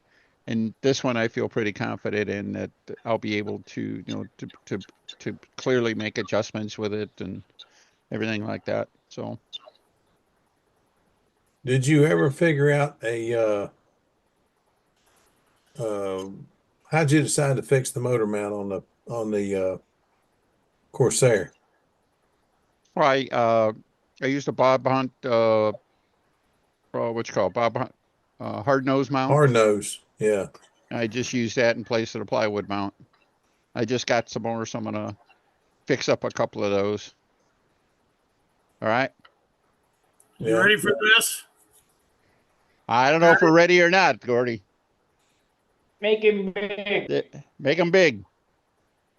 All right. Oh yeah. Over and under. Over and under. And basically, that's what I basically have done. Okay. Yep. The thing I did is I glued balsa wood top and bottom so it slides with the slider to keep the hole smaller.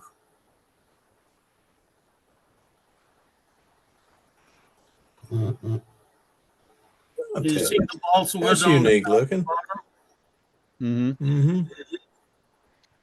Yeah, I think with what I got here, if I was going to do it again on a real airplane, if you will, or we're doing it from the outset, I would make at least a big piece of the tip rib out of plywood with 3 slots in it. Just support it that way and get a good clean opening with it, and use a relatively small wingtip block instead of the big swoopy tip like a T-bird has on it. And I think I could do a pretty good job with it. So. What is that airplane behind you, Gordy? I missed it. Yeah, you brought one up. I just brought it up. I've been working on it for, well, it's been on the paint stand for 7 years. Oh boy. And then I believe he's got me beat. We got it trimmed and sprayed the trim, and it bled everywhere. Ah, geez. It ended up getting sanded and turned into a chocolate mess. So I went and bought 2 gallons of acetone this morning and put it to work. I got tired of sanding and stripped it right back down to the polyspan. Yeah, I saw it on the paint stand a year and a half ago. It looked better. Well, it did. I can't tell who's that. Stripped down. Wow, so you literally have that down to the paper or polyspan or whatever that is. It's polyspan. Terrific. What is the wingspan on that thing? 56. Looks bigger than that, don't it, Phil? It does. If you put flaps on it, doesn't look so high aspect ratio. Mm-hmm. And I had carbon on the fuselage, so I didn't want to put thinner on it. So I've been sanding the fuselage. This side hasn't been sanded yet. I got one side sanded. But it looks like you're down to the silver undercoat. I mean, you don't really have to go a lot deeper than that, do you? No, I just want to get down to the silk or the polish. Yeah.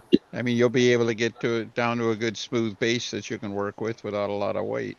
So then I'll start over. So that's what I've been doing for the last 3 days. What motor you got in there? Aero Tiger 36. Good choice. The one I had before this, the orange one, I had a Brodak 40. Had way too much power. So Wait a minute. I must have misunderstood. You had too much power with a Brodak 40, so you're going with an Aero Tiger 36? that's right. An Aero Tiger 36 doesn't put as much power out as a FP 40. oh, you said Brodak, not Well, you said a FP. Brodak 40. Oh, yeah, a Brodak 40. I had a Brodak 40 in my orange one, and it was all I could do to get it slowed down. Hmm. And finally, I have a feeling you're going to have a heap of trouble with the Aero Tiger 36 because that's, to me, that's a much stronger motor.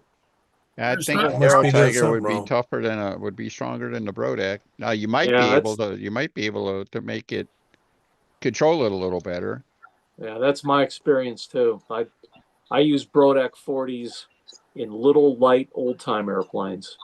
Mm-hmm. Watching YouTube.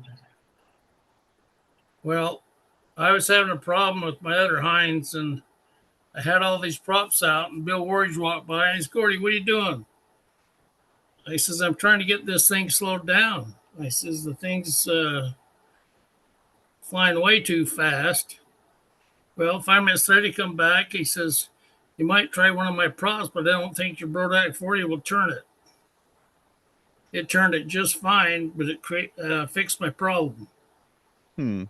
Loaded the motor down enough that it ran beautiful. That was what, 10 5/8 by 4.5. I think are you describing the Phelps prop with all the huge amount of undercamber? Well, it's the one that Bill Ward was using years ago. It's probably the Philip. Yeah, I think he was making them. I think you're right. So But they that's the magic prop on the Aero Tiger 36. That's a Yeah. magic prop for the Brodak 40 also. Hmm. Gordy, how much nitro are you running in your Brodak 40s? 10%. That's what I run. Tom's got his on I think he's running 5%, but he's running it on an All-American Senior. And it's a little turbine. That thing just is perfect. That's a pretty small airplane. That's only got 510 squares. This One other thing is the All-American likes going a little fast. So, yeah. in fact, it likes going a lot fast. But anyhow. Well, to make it fly good, it has to fly fast. It's got a long nose and a short tail. Now, if you could move the wing forward a little bit, Yeah. move the landing gear back. I talked to the gentleman that designed that thing once upon a time. He lived in Florida. And the discussion was about the landing gear position. We didn't talk about moving the wing. I wish I had. But he said that those things were built with a landing gear everywhere from under the glow plug. Think about that. From under the glow plug to under the front of the wing. He said the plans were drawn by somebody that I don't even know if he ever built a model, let alone built a All-American. But he said that everybody thinks that where they are in the plans is where they got to be, and that's just not the case. And he ought to know. So I asked him if he'd send me a letter to that effect, and he did. Very nice man. I cannot call his name right Harold now. DeBolt? Pappy DeBolt. Yeah. He designed a stunt wagon. He designed a stunt wagon 30, designed the All-American, and at least three others that I know of. And I told me I have the stunt wagon 60 and the stunt wagon 30, but the All-American, I've been having problems getting going because everybody keeps telling me, oh, your landing gear is too far back. And all I did was turn the sheet metal landing gear. They were cut. Well, you know how they come. They mount here, and it's like they're slanted forward, and the wheels up here. Well, I didn't like that, so I turned the wheels around backwards. Everybody said, "Oh, it's going to flip over. It's going to flip over." It worked fine on grass, or it's not that much. It's not slanted forward as much as that looked like. Mm-hmm. But I had to turn the darn landing gear around before they let me fly it in the contest. Said it was not by the plans. So I got Pappy to make me a note and said that you could, that landing gear was not, one place was not, it wasn't just in one place. He said, that's not where it was on my airplane. I didn't go by the plans. He said they were all over the place. If there any of them legal, it's legal anywhere where you put it. Yeah. And, he talked about things that I never even thought about. He got into talking about the stunt wagon and how do you fly your stunt wagon? I said, well, both mine have fixed landing gears. He said, drop off gear. No, no, no, no, no. Not nowadays. You got to have a landing gear. So he says, yeah, but he said, you ought to fly it one time without the landing gear. You'd be amazed. I said, well, not really. He said, what do you mean? I said, well, I flew Ringmasters as a kid that didn't have a landing gear on it, and they flew great. We put a landing gear on it, and they flew like dog meat. So what you do is put a very, very light landing gear under it with a small wheel that don't cut the air so bad, don't make Mm-hmm. such a drag on it, and they fly much better.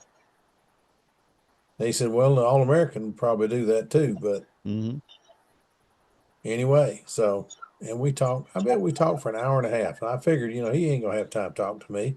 He don't know me from Adam's house cat. And he's flying RC at the time. Keep that in mind now. But we talked and we talked and we talked, and he wanted to know everything about the stunt wagon. He said, you got a little heavy on the stunt wagon. It's a little heavy. I said, yeah, I know. I fly with Charlie Reeves and occasionally and see him at the contest right regular. He says, well, if you fly with Charlie, you'll do all right. I said, yeah, not really. Charlie powders me every time we go. His stunt wagon's lighter and it's a monster. But I don't know. Old Charlie's not. Anybody Go ahead. talk to Charlie at all, Phil? Not lately. He has I don't know if I should say anything or not. I think Charlie has had to be put in a home. He picked up a handful of books. His daughter was taking a story I got. I'm gonna put it this way: the story I got from a very good friend of his was that his daughter went to take a bath, and Charlie went and got a bunch of books together, walked out an armload of books, and took them out in the backyard, and they found an armload of books and started looking for Charlie. Charlie had wandered off and laid down beside the road and took a nap.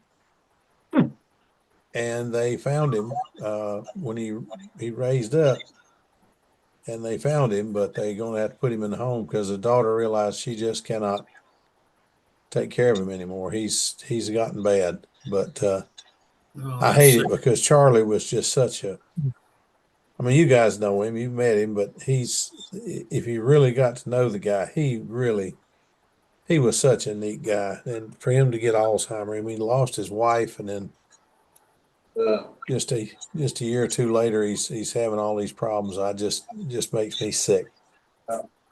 But anyway, great guy. Mm-hmm. Thank you. I remember at Tucson, he always used to have us come to his room and make ice cream. Yes, sir. And that got to be a standard. Thing, huh? Yeah. And Terry and I started doing that after Charlie, well, to contests that Charlie didn't come to. And Terry would do it at contests that Charlie was at. We just had that much more ice cream. But we started doing that, and we passed it out at Brodak one year. And then I got back and he'd give out my bowl and I'd give out his bowl and we didn't get any ice cream. So Well anyway, played, Bill. Well played. yeah, that was a bad deal. I said, So we waited till the dinner was over. We did it on the night when we had the banquet. So we waited till after the banquet and we took off and went up the road to there is an ice cream shop there in Carlisle, and we stopped and got some ice cream. So I looked at Terry and Terry looked at me and said, I think our sherbet was better than this. I said, yeah, I think so too. But anyway, it'll be all right. We'll be all right. But I miss Charlie. I miss Terry too, but I really miss Charlie. He will be missed at the contest because he was always one to come up and say, have you tried this, or have you tried this, or what's the problem you're having? You know, what's not working? And I said, well, the plane right now. And he flew mine one time and he says, you know, the only thing wrong with that airplane? He said, what's that? I said, no, what's that? He said, it's not coming home with me. He said, just get out there and fly the darn thing. Mhm. So I went out and flew it, and he was right. It flew great. Tom Looper flew it, and he liked it. And everybody I let fly it really liked it, but I just could not get a handle on it. I finally Mhm. figured out, quit trying to fly it at 5.1 or 5.2 and fly it at 5 seconds flat. 48, And 49, 50. Yep. just a little bit, just a tick faster, and it flew so much better. And I just was amazed. But anyway, I've got one downstairs I'm trying to build. I hadn't got it. I've got the wing built, but that's it. It's going to have a Super Tiger 46 in it, but we'll see. Really? I kept thinking if you build it light enough, a 46 ought to pull it. I just can't understand why it won't pull it. And then I got to reading, and guess what? Ted Fancer had the one he won Tucson with twice, a 46. Surprised So at that. Surprised you can bounce the darn thing with that boat anchor on it. that's, that may prove to be a problem. If it does, I'll just I've got another 59. I'll put that in it. In an are you still talking about the All-American? No, the Stunt Wagon 60. Oh. Gotcha. No, Yeah. you'd never get no, you'd never get a 46 on All American. Or But let me, yeah. Tom's got one right now he's flying that's got a Brodak 40 on it that thing will make a believer out of you. Mm-hmm. And come think of it, Larry Drone just built one. He's got a Brodak 40 on his too. Mm-hmm. But Jim Rhodes flew his with FP 25 on it. yeah. I bet you could. Plenty of power. Many years ago, I told the guys, if you'll take your Fox 35 off and put an FP 25 on, you're gonna be amazed. And everybody thought I was crazy. Well, now nobody flies Fox 35 around here, but boy, the OS 25s are everywhere. But the difference is OS 25 uses 2 3/8 ounces of fuel, where the Fox was using 4.5, 4.25, 4.5. Big airplanes. But anyway, and then people start telling me, well, the Fox, the OS just don't have the power that the Fox had, so it won't haul the big airplane. Well, I got a Thunder Chicken that the Fox just would hardly pull, and we put an OS 25 on it and a 10.4 prop and let it wind, and it flies it better than the Fox ever did. Mm-hmm. So yeah, if you take the 25 and try to make it run like try to make it lug like a Fox or something like that, you will not be a very happy person. you got to make the motor run happy. Yeah, And let the thing then breathe a little bit. Let it spin up, and right. you'll be amazed at what happens. So, yeah, we had a couple guys here that kept telling me that you're just not supposed to run the motors that hard. You're not supposed to run them that hard. I said, well, I don't understand. And he says, well, they won't run like that. I said, well, look at all these slow combat airplanes these guys are running, that they're running Fox. I mean, instead of running Fox 36s on or Fox 35s, they're running OS 25s. and going And they 75 fly miles an them. hour. Yeah, and they fly them and they run happy and they last for 2 years. I mean, I know two guys that said they ran the same two motors for 2 years, and then you got people like Mike that they come out there to run a combat match, and they got a dozen OS 25s. I mean, they got a motor for every airplane. These guys had two motors and switched them between all these airplanes, and they lasted and lasted. So I said, I'm gonna put mine on and put a 4-pitch prop on it. Well, now it's got a 10.5, 4 1/4 on it. I think it's what's on it now, and man, it flies good. Alfararo's flying a RF Nobler with a FP25 or LA25. Yeah, I told him about that. And Al knows how to make motors run and everything like that. That don't hurt none. But he basically, I think he's using a 10.3 or 10.4 prop, letting it wind up a little bit. And 10.4, and it runs great. Yeah, that's what was on mine initially, and then everybody around here kept telling me, "Oh, you need a 40. You need a 40." So I put a 40 on it. It flew with a 40. I won a couple big contests with it, but it flew just as good with a 25 and didn't use near as much fuel. So, Hey, Phil, yes, sir. did I hear you guys correctly that someone is flying a Nobler with an OS 25 LA? Yeah, that's right. Alfararo, who's he joins us here sometimes. I don't know. I haven't been here lately. Have you seen Al lately? I haven't seen him You lately. might see him in the wintertime, but I used to do it, but where I got it from what's his name? Used to fly PT-19. Last name starts with an H. Dave Hemstrott. Dave Hemstrott came up here to a contest at Huntersville, and the motor just sounded different. And I went over, Dave, what's in that thing? He said FP25. Well, I happened to have one of those airplanes on the shelf at home, and I didn't have a 40 to go in it. So I came home, put a 25 in it, and it flew great. But everybody around here kept telling me, oh, it needs a bigger motor, needs a bigger motor. If it'll fly on a Fox 35, it'll fly on an OS 25. Yeah. And you're running 10.4 props on that 25? Yes, sir. On 10% nitro, or I ran mine on 5, and it did fine. Yeah, just let it breathe a little bit, wind the thing up a little bit.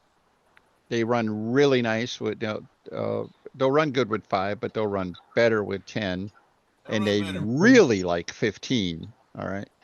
Yeah, those motors. They really like 15. I've never run 10. Yeah, I have. I've run 10 in it, but I've never run 15 in anything. But I'm going to have to rethink it if I fly. Well, you have a little conversation with brother Joe who comes here out and that. Oh, yes. Talk to him about tipping tonight. Hell, he's running 25 and an LA 46. So yeah, and it sounds like the a thing Tiger is pulling. 60. It sounds like a tractor out there. Hey, at Brodak, he flew a flight one evening, and I kept telling him I was ready to go grab the fire extinguisher. He said, "Why?" I said, "That thing had a green flame coming out of it. That's weird looking." That thing, I hadn't seen a flame like that come out of anything since I was at the drag strip at night. That's great. I never saw a flame, but we had a car that used to beat me all the time. I couldn't figure out how he was doing it because he had the same car I had, the same motor, everything. But he'd whoop me something fierce. And I got to watching him, and one of the guys says, "Put a camera on his car. Put a camera on it and watch it at night. You got to do it at night." And we put a camera in the side window and watched him. And that thing, when he let off of it, the darndest big plume of green smoke and fire came out from under that car. He's running nitro. The streetcar class. You can't do that. But he did it and got away with it for about 2 years. And they finally checked his tank, and he got knocked out of racing. So can't cheat like that. That 10.4 prop on that 25, does that make the motor to unload more? Is that the reason why they're running the 10.4s? Carl, those motors are timed to run at very high RPM. Right. And so you want to run them at a high RPM, but not load them. So you take the load away by reducing the pitch to maybe a 4 or even something less than that. And if you have to, clip the diameter a little bit too. But they make a lot of power at very high RPMs. So it sounds foreign to you. Well, yeah, because I've been running 9.4s, 9.5s on my 25s, and I just thought maybe the Gen 4 was too big for the 25. Well, a lot of props you should measure. I don't know if you're measuring the pitch. What's stamped on the propeller is not Right. always accurate. Okay. All right. Play with it, but let the motor. You know, they say let it breathe. Let it run at high RPMs where it's time to be happy. Okay. I was just trying to learn something. But thank you. Yeah, go ahead and even on the airplanes you're having it, you don't have to put it on a stunt plane, whatever you're flying. Just go ahead and give it a shot sometime. See what see how it responds. I think you'll be pleasantly surprised. So. Yep, because they do make a lot of power. Those motors. Oh yeah, they do. Oh. Hey, Dennis, you was talking about nitro. Had Bob Whitey and Bart flying my yellow stunner. Had a Tiger 46, and they burned all my fuel up, and so all I had was my 40% combat fuel. So whenever we got it, Bart says, "What's that?" And I says, 40%. He says, "You're not going to run that in that Tiger, right?" I says, "I certainly am." And boy, you want to hear a Tiger 46 rumble? All I know is G21 Super Tigers will take all the nitro you can feed them. Yep. From a 29 to a 46, they'll suck it right up and spit it out the back. Yep. Still the 60s. Yeah, the 60s, I'm sure, but yeah. Yep, I always run a lot of nitro. You just got to have the tank volume to accommodate it. Yep. What did you run in your USA 1, Jim? I usually about 15. But, we have such big temperature swings here that it really varied. You can change it. One thing I've done is have two jugs of, say, maybe 10% and 30%, and then you mix it in the syringe for each flight. As the temperature goes up, you're adding nitro. I remember that USA 1, we experimented with it, and we ended up at it was either 25 or 30% nitro in the Super Tiger 60. Oh, it ran beautifully, but it was starting to detonate. So we didn't want to monkey with it, but it was very interesting to run a few flights where we ran 10, then 20, then 30, back-to-back flights. The motor just kept running smoother and smoother as we upped the nitro. We weren't even touching the needle valve. Barely. It ran a deeper four-stroke. It broke less with more nitro. I know when you let me fly it there in Tucson, I was in hog heaven. I loved the way that airplane flew. It felt right at home. Still fly. I flew it a year or two ago. Still flies pretty good. Yeah, they don't forget how. We might, but yeah, that's a definite.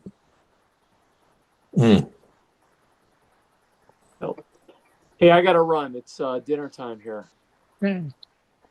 Thanks for coming on. Take care of yourself, Jim. Good to see you again, buddy. Have a nice good weekend. night, Jim. Bye. We'll see you. Almost 10 o'clock here.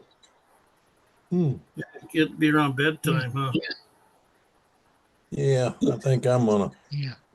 I think I'll have to call Brother Hunt in the morning and see if he's got any more of those hard nose systems. I'm gonna fix you. I'm putting one, Phil. Oh, okay. All righty. Yeah, I promised one for you, and I get one for Ed also. That's why I got a couple Okay, extras there. cool deal. So. Cool deal. I appreciate that. Now, I Pistons? I think they're nice to have them on hand anyway. But yeah.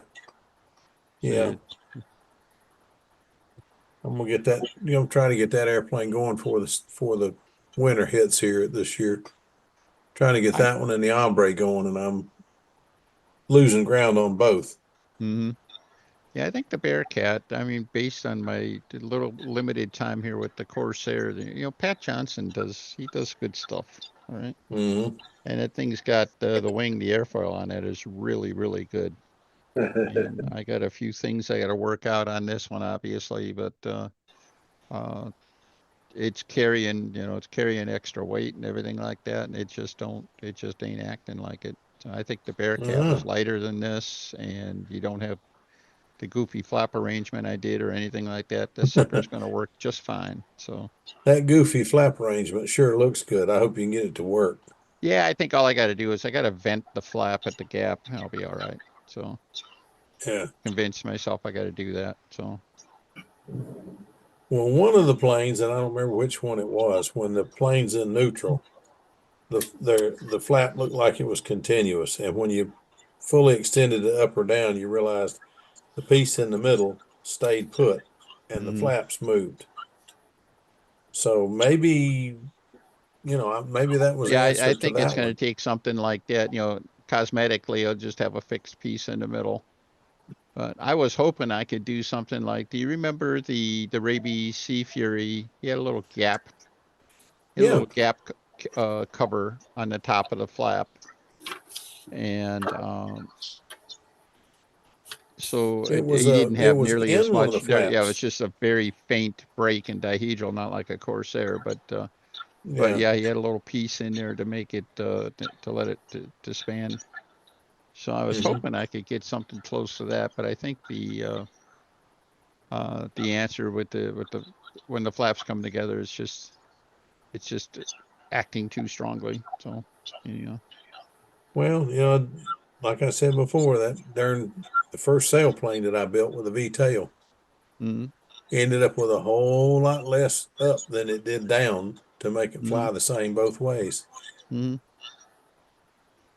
So maybe yeah, maybe that's what's happening. It's damming it up and just becoming mm, ridiculously more yeah, I efficient. think it is. So I can't. anyway, I'm not I have no illusions about taking this thing to a nationals or anything like that, but I just like it to fly as good as it can fly, that's all. So I know what you mean. Know what you Dennis, mean. I don't know. I remember when you was a kid flying a very steep V-tail airplane. mm-hmm. And I always design those so when at full up there was a uh, a large gap between the root side of the elevator so it didn't dam up the air. Ah, And I know my brother he built one after mine, and he kept it nice and narrow and stuff like that. He had a devil of a time with it, and he ended up having to cut it. But that was like basically a 60-degree angle between the two sides of the tail. And so that was a pretty severe thing. Corsair is just a few. Well, I don't know if it's 10 degrees, but when the flaps come together, it just seems to be damming up the air, and I think it's funny. It doesn't show up on round maneuvers at all. It's just on the square corner. I give it hit a hard outside square corner, and the airplane physically stops in the air. Right. Wow. It's like somebody threw out a parachute. I never had anything quite like that.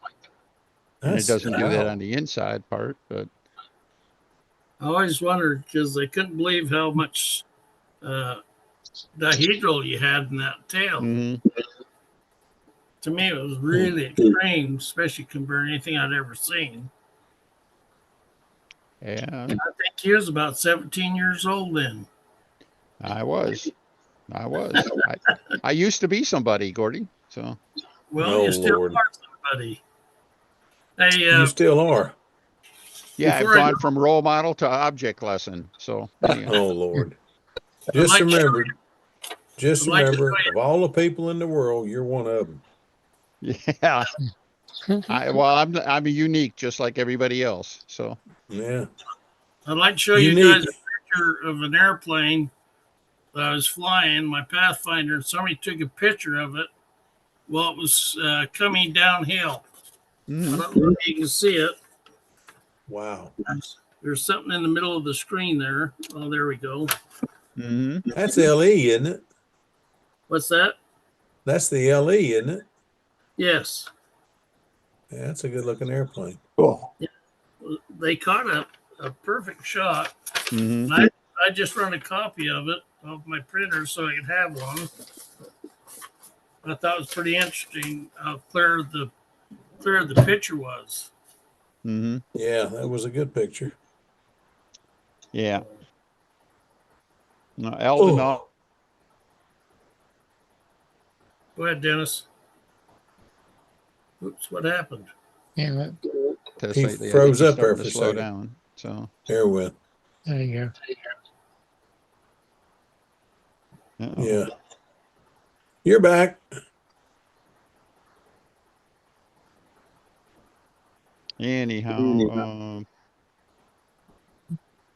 so what else? I not sure. Just as I was coming on, I thought I saw a picture of another Bearcat in primer or sort. Oh, you did, Mr. Gerbers. Yeah, Yeah. All right. I wonder if he uses cheater layouts on that one too.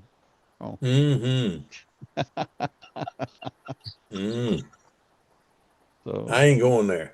Well, the bell crank, nah. the bell crank is reversed. Yeah. Yeah. Well, he was I thought he was on point when he thought, reversed the bell crank with the idea that he wanted the lead out yaw to work in concert with the motor, the torque effect of the motor. And it was just logical enough that I I built a lot of backwards bell cranks there for a long time too. So then I started flying, the backwards props and everything. I said, "Hey, that's wrong. I need to do it the other way."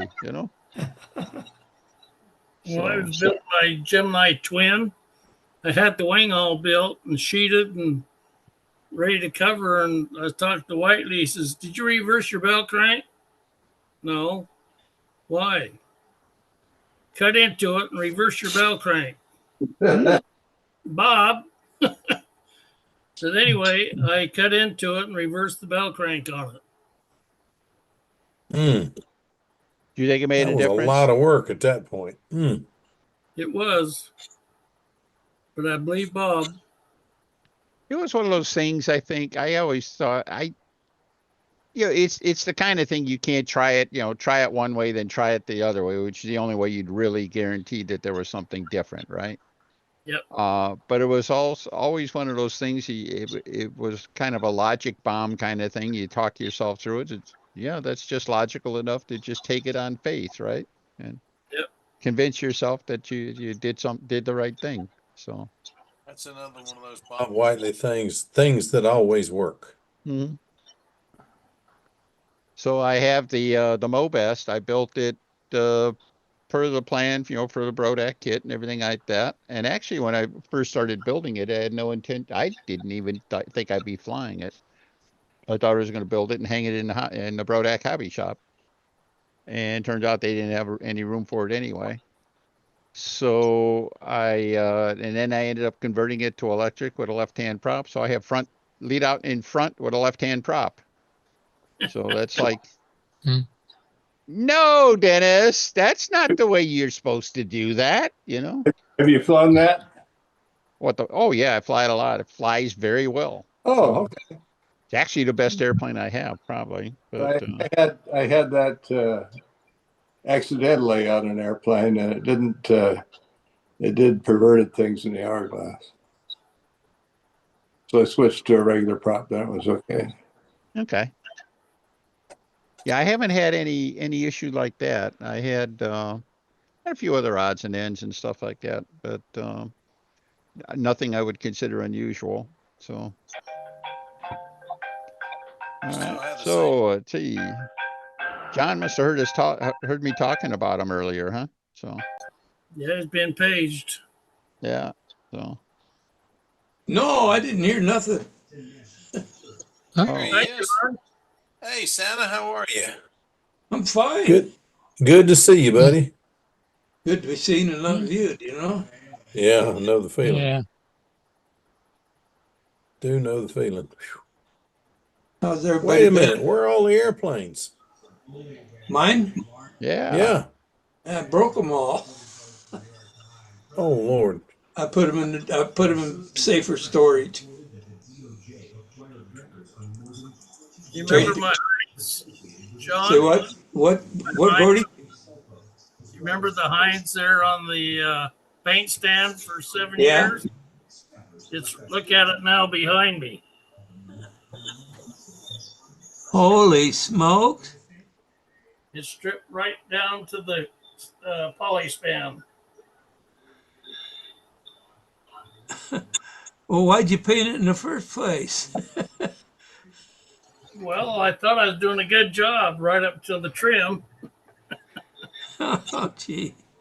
When I started sanding, my hands just cannot handle that sanding. So we're over about 2 gallons of acetone this morning and put the acetone to work on it. And it took all the paint and primer and everything right to the silk span or poly span. So Oh, trying to save some weight. Well, it's hell to get old, isn't it? Well, you got that right. Still beats the alternative, guys. So That's what I always Yeah. say. Too. Yeah. I know it's getting old, and I went by a really cute gal. She winked at me. I didn't know what to do. Oh Lord. That's pretty good. Getting pretty deep over here, John. First well, I line did never that. gets a Did chance, that. The does it? pretty girl says, "Boy, you're really, you're just look amazing and everything like that." So, how would you like some super sex? And I said, I'll take the soup." So I'll tell you a funny one here. A couple weeks ago, Sam and I, we went to the doctor for me. And after his physical, he's sitting there looking at me. He said, "How old are you?" I said, 82. He said, "You don't have any wrinkles." I said, "What do you mean you don't have any wrinkles? Your face, you don't have any wrinkles." Oh, okay.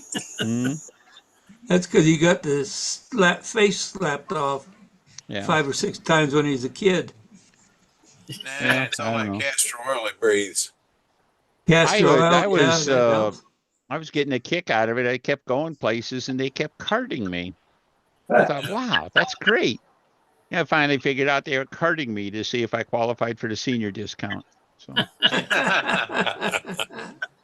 Oh Lord. all right. This is, can we go Yeah. big here for a second? Gary, Sure. you in charge? Yep. Get you here. All right. I got these from somebody, and it's supposed to be an adjustable lead out set for over under lead outs. Oh, yeah. And it was Guy Markham. as described by Bart Klopinski, drawn by Yeah. John Miller. Okay. That's why Yeah. your ears are burning, John. Oh, okay. All right. And I tried incorporating the I could where I was at, it just it didn't work well with where I was starting with. That's why I come up with this other thing. So anyhow. So I had a little bit of a influence on what you did, even if you did make it bigger and better. That worked pretty good. You only had about a half-inch either way, but if you've got it reasonably located in the right position, you really don't need any more than that. Mm-hmm. Can you see that? Yeah. All right.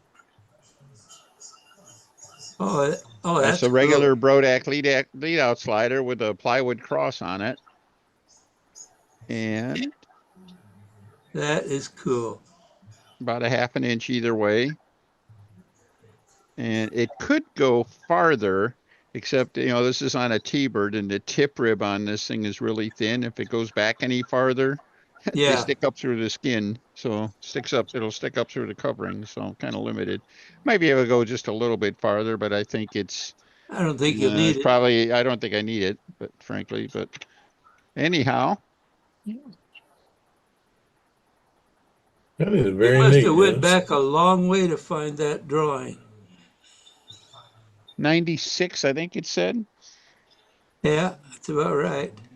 So you must have drawn this with a sharp, a sharp stick with dipped in smoke in charcoal or something like Actually, that. it was a chisel. It was a chisel and a hammer. Let's see, 3/18/96. Yeah. Oh, I can That's still for fly. what was that?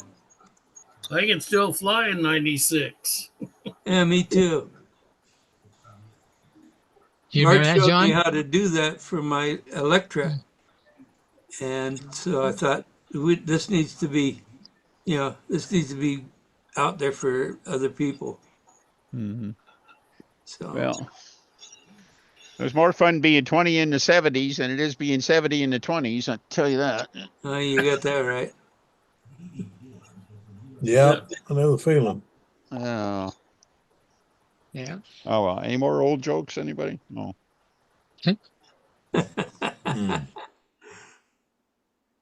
Hmm. So, I could Well, we tell had it. old jokes, but they just ain't funny anymore. mm, We all had it pretty good though up so far, haven't we? Yeah. Oh, We consider that half the kids I knew in high school have already died. Yeah. Yeah. That's the thing about getting to this age is you go to a lot of funerals. mm, Oh, I got yeah. that. Mm. I got a picture I'd like to show you. Go If you for it. can make it Yep. bigger for me. Okay. There you You're go. big. Oh no. Did you do that? looks like a No, dead bug. that was a 1966 Nova 66. And I was running 1250s with it, and I let a friend make a pass in it. And I still remember that car going up on its side. And then it went airborne, and when it came down, it pushed the roof line 3 inches into the headrest. Wow. But it was on the passenger side. If it done that on the driver's side, he'd been dead. So he And survived that? Yeah. He says the first thing he says, he could smell gasoline. He's, oh Lord, please don't let me burn to death. And then the second thought, he says, please Lord, don't let Gordy kill me. That's it. Oh me. Yeah. There was orange paint on the driver's side wheel, driver's passenger side, and he was racing a Camaro, a young kid, and even though the car went airborne, he was still bound to win that race. And so, with my car sliding into his lane, he went between my car and the guardrail, and that front tire hooked inside of his driver's fender well and just opened the driver's side all the way to the tail like a can opener. Wow. So, Hmm. had 3 cars rolling. I haven't rolled any of them. Huh. Built a 68 Camaro, tube chassis, glass front end, Lexan windows, aluminum dash, weighed 2,240 pounds with 5 gallons of gas in it. Good grief. And I took on a partner and he put it in low gear about 115 miles an hour. Oh boy. Not recommended. It's right on the No. spec No. sheet. And Didn't he you read did it? that. Why? Yeah, and the bad Did part he is just miss his shift or something? no, it was an automatic. And when I heard he was doing that, I said, Bruce, do not do that. I says, leave it and drive and come down on the brakes. And that very pass, he tried to put it in neutral. And with reverse pattern, you have to go past second low to get to neutral. And he dropped it in low gear with a manual valve body, and it went in low gear. And it twisted the drive shaft like a pretzel, broke it in half, and he went airborne over the guardrail, totaled the car. Yeah, the dadgum drive shaft act like a pogo stick. Oh yeah. Good grief. He walked away from his electric car, and I'm sitting there, no shit. Yeah. And one of the guys that I knew real well that was racing, he come over to his Gordy. Okay. He says, I was looking in the car, and he says, it's in low gear. And sure enough, he put it in low gear. So then I bought a 67 Nova, which was almost identical. And I decided to restore that and start racing it. And I put a shift kit in the transmission and put a turbo 400 in it. My boy Dad, let me drive to go over and show my daughter how it runs with the mufflers on it. No, it's got too much snow. I says, you'll slide through the stop sign, you'll hit a car, something will happen. No, I'll be careful. And he kept bugging me. Okay, fine. He went around the neighborhood, out to the main road and slid through the stop sign and hit a four-wheeler side. I think it was a Blazer. Hit it broadside. So I fixed that. And then he wanted to drive to school. So I let him drive to school. And one night about 12 o'clock, neighbor's boyfriend came over and rings my doorbell. We were already in bed. And he says, Bobby home? It's a little late for a house call, isn't it? Well, I was come down 41 and there's a little blue Nova like yours sitting in a field upside down. Oh no. So I got my car and drove over there and the police were there, and sure enough, he'd rolled that one. He passed the car and jammed it into second gear, and with that shift kit, it broke the tires loose and slid sideways around in front of the car he was passing. So I gave up on my Novas and my Camaros. Then I took the stuff out of the Camaro and picked up a AMC Javelin 68 and put all the Chevrolet parts in that. That was a neat little car, two-seater. Yeah, I got AMX it down 1040, 128, and eventually I did let my daughter drive it, and she ran it within 200ths of my best time. She was just a natural. She'd run the high school drags 2 years in a row. Now, the high school drags, that's all the schools around our area shows up to race. It's like 4 days to run all these cars with these kids. And she won it 2 years in a row. Good car and a good driver. Very good driver. Hey, I got something here to show Dennis. What's that? I got something here to show Dennis before. Alrighty. Oh, yeah. Go ahead. In case there's nothing new under the sun. Oh, yeah. This is a guy named Guy Markham who lives up in the Northwest somewhere. Maybe Howard knows him. And he built this T-bird. And look at the wingtip. All right. There you go. He must have read my. This Guy Markham is the guy who sent me these. Okay. So now it comes into perfect focus there. I gotta put the magnifiers on here. All right, that looks great. Yeah, he sent me one of his devices, but I never used it. I had my overnumbers more than 40 years ago. Wow. Well, this was John Miller's note on this is it was suggested by Bart Koplinski or described by Bart, right, John? Yeah. Okay, Gordy or John, either one of you might know, did Bart use this on the Tempest when he was flying those in the 60s, or did he put it on later on? No. Yes. No, he didn't. I thought he told me he did. No. He didn't even think about it until I showed him my over and under slider, and then he decided he'd like to try it on his Tempest. Oh, okay. But back in the 60s, they were just in one spot. Mm-hmm. So say the Tempest seemed to be the airplane of choice from any of the California kids, right? The juniors and seniors were coming up in the late 60s and early 70s. What, of course, Bart won within 67. So it was a hot airplane. And I don't remember seeing any of them with adjustables, but no, they didn't have them. I wish I'd have got a kit of those when they were available. I'd like to have either even the Dick Williams airplane was a good one. The Electra, that would be good too. But the Tempest, it's just so recognizable and everything like that. You would like the Electra. That is one fine flying airplane. Mm-hmm. I understand the Tempest is basically a restyled Electra, right?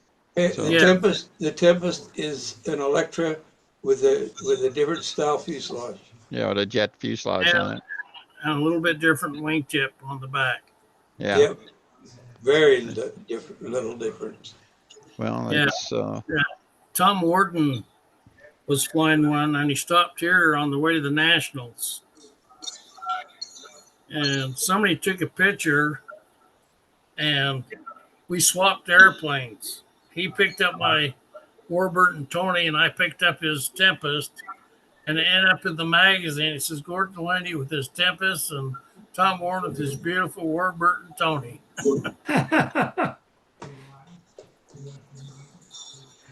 That was the other RSM airplane I've always liked, the Warburton Tony. I fixated on that on the magazine article when it came out. 63, 64 time frame. You guys remember that? Yeah. Fabulous article in American Model or Annual or something like that. Frank's Tony, Gordon, actually, didn't you win a scale contest with yours? Second place. Yeah. But it was standoff scale. Mm-hmm. It really ticked them off. The next year they says, don't even bother to bring your airplane over here. We've already had a big powwow about your airplane.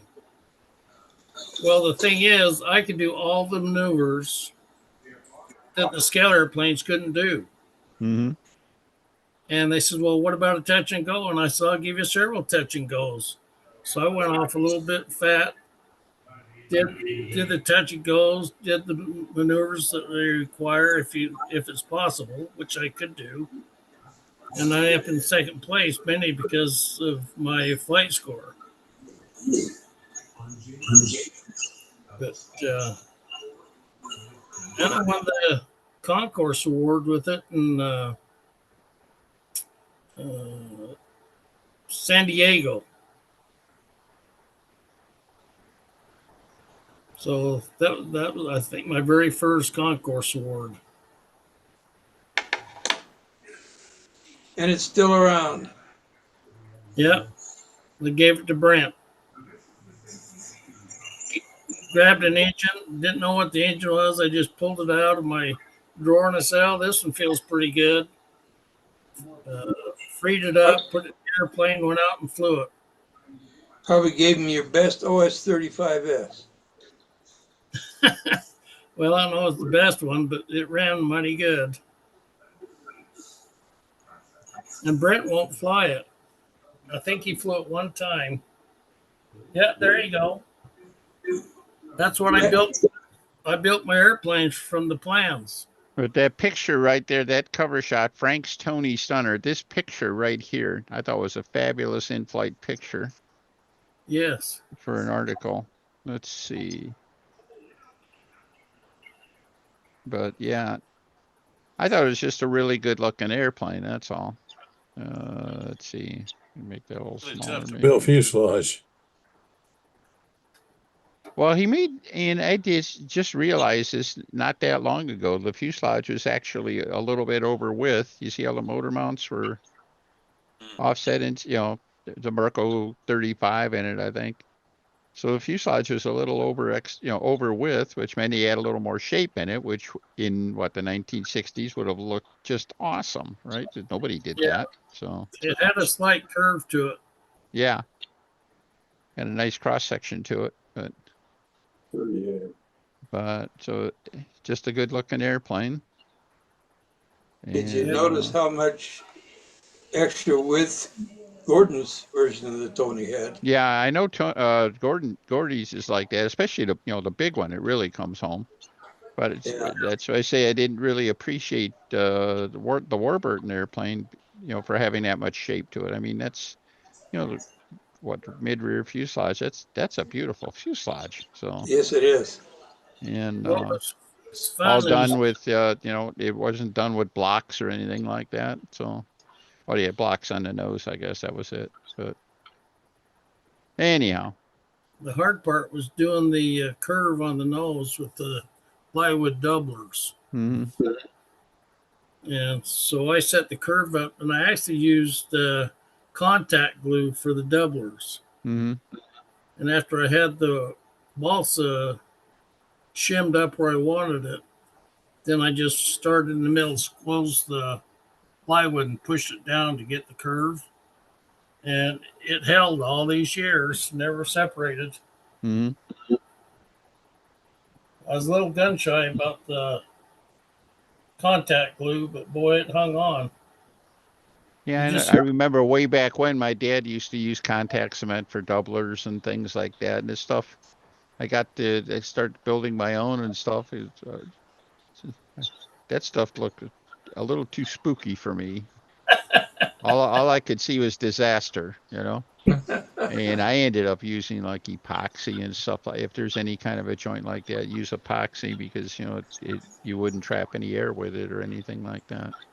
Yeah. Well, I switched over. That's the only airplane I ever did with it. The one of the first contests, my dad. I remember I was there too. Down in the Cleveland meet, 1964, the Cleveland contest, and Gary Cipro's dad. Gary Cipro was by that time I think had already won the junior nats. He hadn't won senior yet. He did that in '65. Spectacular young flyer, and his dad Emil, of course. The whole Cleveland crew was flying Noblers, and Emil happened to crash that day. And they're there, picking through the wreckage and everything like that. My dad's over there, and he sees this Nobler, and it's got all these holes in the doublers and stuff. And he kind of smugly says, "What's that for? To make it lighter?" Emil looks at him and says, "No, that's to let the glue dry." My dad almost passed out on the spot. Oh, of course it is. What did I think of that? And I think that was about the time he was still using contact cement, and he didn't use it very much after that. But it was really something. So I think I was 10 years old at the time, and they didn't let me speak to grown-ups or anything like that. But so I don't remember ever even meeting Mr. Cipro. I met Gary, and you used to have fun. But the Cleveland crew back then, they were the ones to beat. So. And John Havel and his Poker Speed King, that was the star of that contest. Still, one of the most beautiful airplanes I've ever seen. Just spectacular looking. But anyhow, Talking about letting the glue dry. When Jim Rhodes used to build in his younger days, he built an airplane called the Dart. It's a combat plane, and he was scrambling, and he got it done for annual. Well, it was postponed due to bad weather. So we come back into Riverside there by his house before he lived there, and the weather was perfect. So I said, "Let's fly some combat, Jim." I don't like this. So we'll be careful. He's okay. So we went up together and we started chasing each other, and I cut his elevator horn off. Oops. And it went right over the top in a beautiful wing over and stuck in the ground. And the wing just exploded. Mm-hmm. We go over and look at it. It did break one rib. The glue just hadn't dried because he hurried and covered it and doped it and sealed it inside. So I ended up taking it home, getting the carbon out of there, and glued all the ribs back and recovered it. So he literally rekitted it. Yeah. You heard that expression? Rekitted it. That's phenomenal. And we got looking, he says, none of the ribs are broken. There we go. Well, the glue's still wet. Oh, that's wow. fast building. That's pretty good. Now, I thought you were going to say, I have heard people tell this story. I've never seen it myself. They talk about they had built airplanes with using embroid on fuselage doublers. And 2 or 3 years after they built the airplane, they'd like crash it and they're disassembling things and salvaging things and finding that the glue was still wet. Yep. Is that okay, John? That's you? Yep. So, Yeah, I experienced that way back when I was a kid on a profile. wow. On a profile, That is wild. crashed it, and the glue was dry around the outside of the Sure. doublers, but in the center it was still wet. Hmm. You could run your finger through there and just lift it off. Wow. Yeah. That's Good amazing. gracious. Hmm. But Who see, all's going flying in the morning? you are. Nope, it's gonna be raining here. It's raining now. Oh, Send some of that up north, will you? Well, I'll tell you, we could use it. It's been so dry here. I haven't had to mow my grass in 3 weeks. We just had some rain this week, nice rains. Well, there's a prop. Yeah, send it to me. I can use that. What I is don't it? believe It's it. Bali. I think I'd have to see that in person before I believe that's a prop, Gordy. I think you should send it to me. Yeah, me too. I had to get it home and put it on the front of my airplane and try it one time. Well, send me $50 and I'll send it to you. I'm sorry, you must be talking to my funny ear. I thought you said $50. What Well, is it?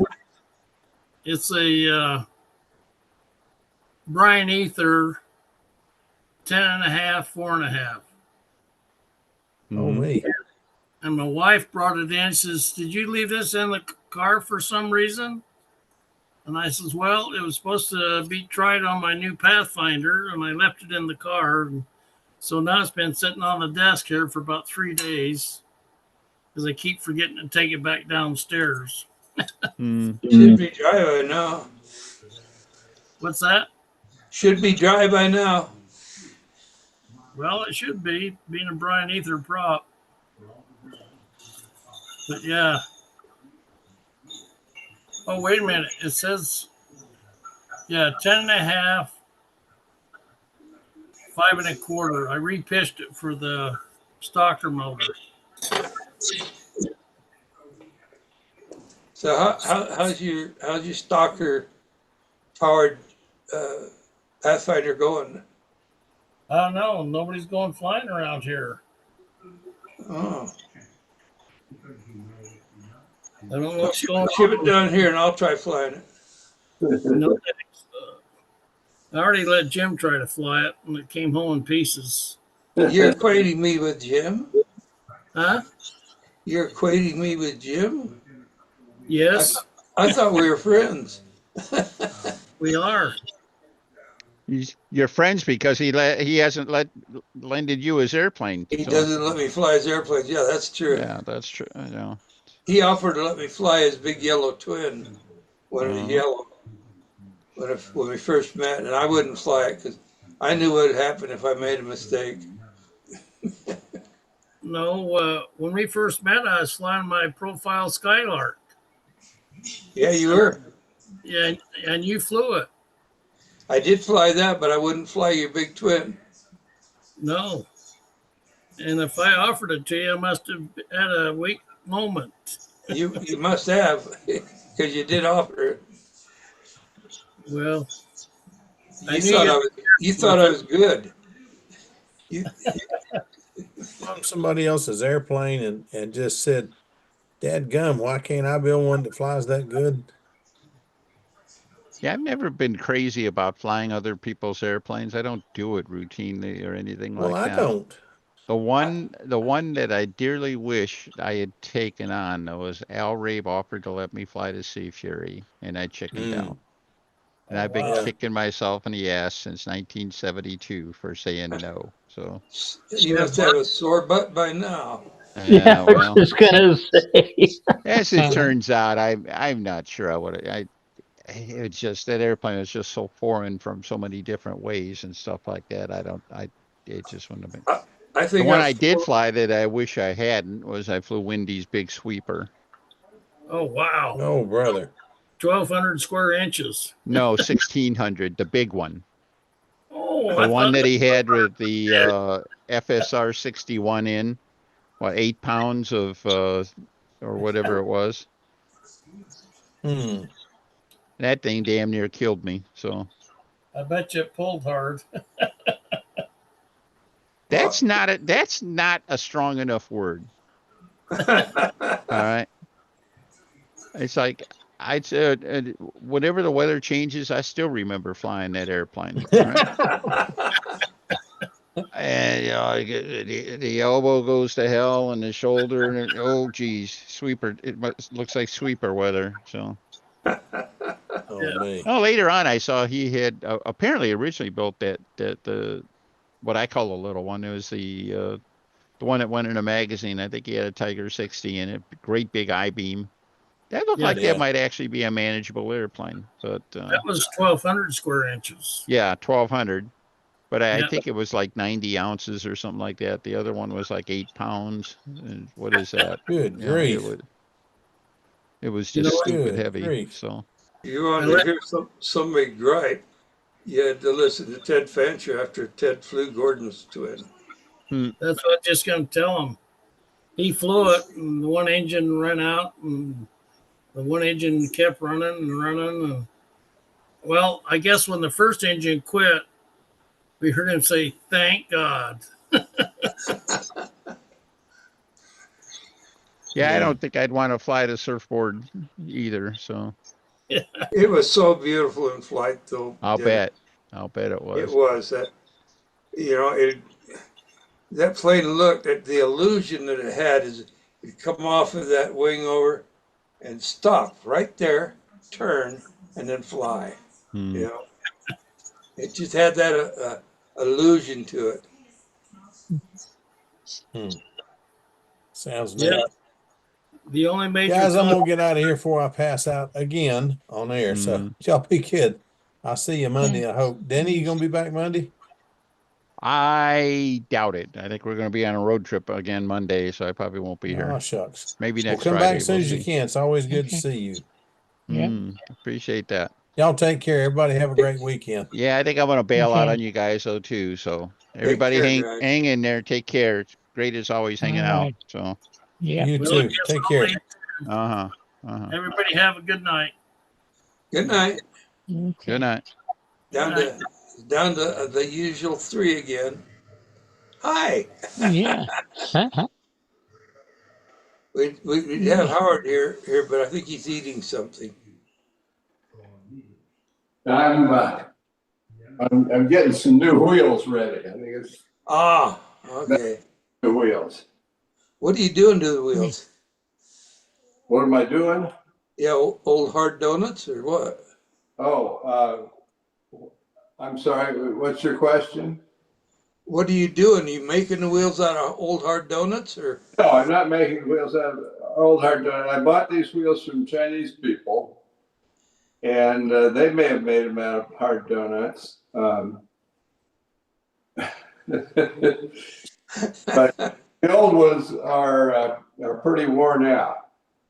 Oh, you know what causes that, don't you? Blind stunt. That's right. Yeah. On pavement. I On don't pavement. very much.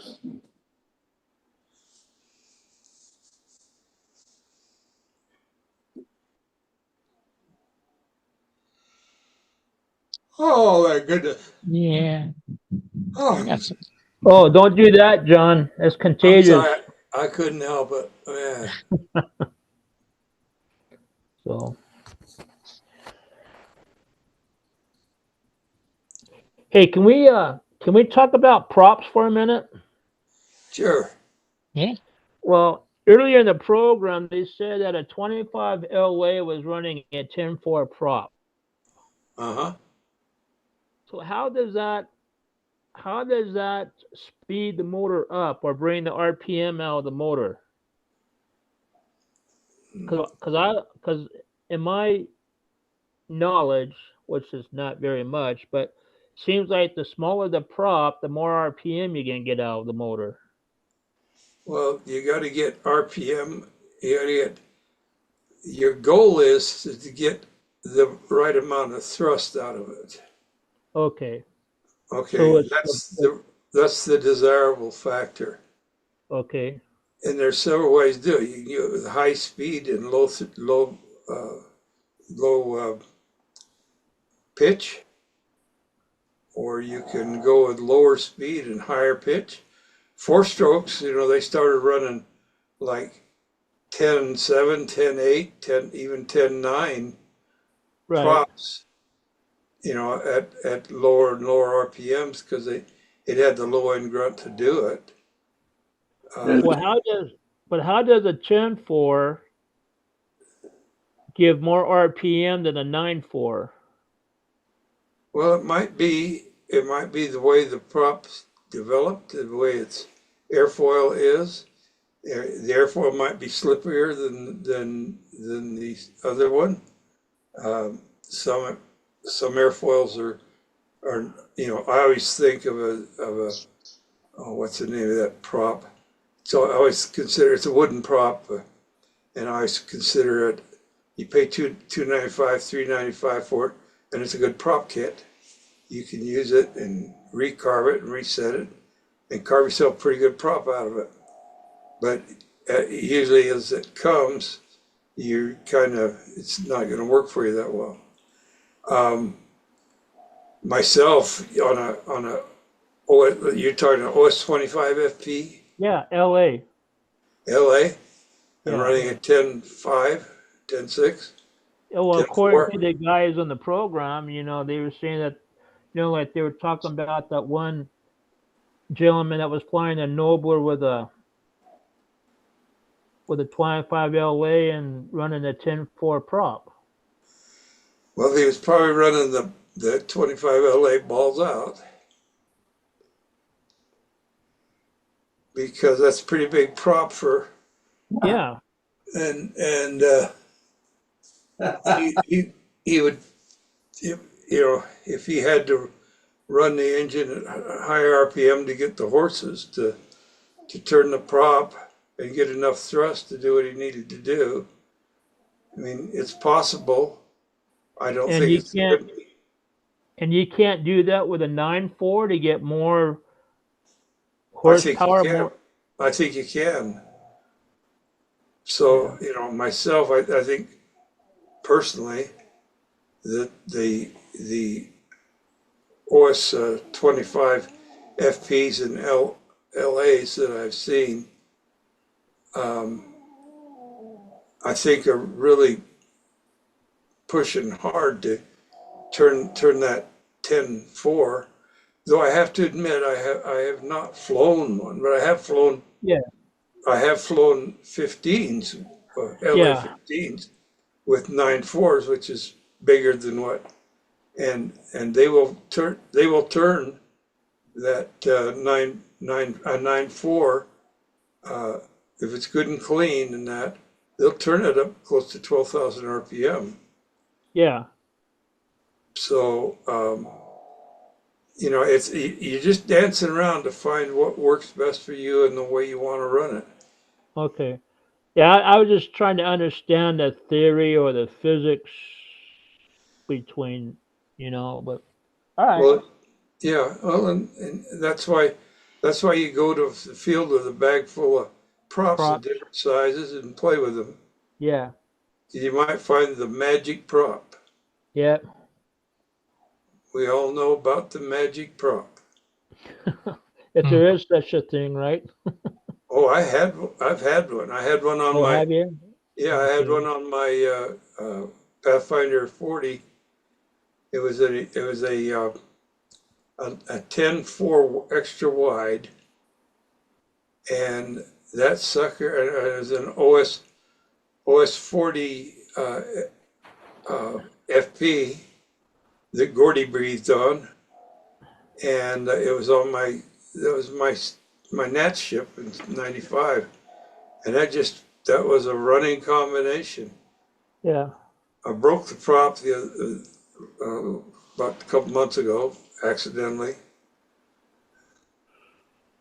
but I know what it was, and if I never find another one, I know what I Yeah. need. All right. Now, have you ever seen anybody run a four-bladed prop? Yeah, I haven't. Doug Moon does. I A think what? Doug Moon runs a four-bladed prop. Yeah. and check me on this, Howard, if I'm wrong on this. I think that four blades and the sizes that we can run, the physical sizes, the blades, there's not enough time between each blade. It's chopping like half the air is being chopped away ahead of it.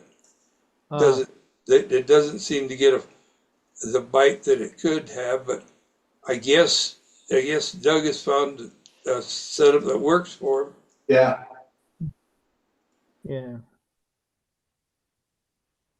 All right. Typically, the more blades, the less efficient, but he likes it. Yeah. Yeah, actually, I saw a stunt ship once. The guy had one blade on it. Oh, yeah, that's risky. Yeah, Yeah.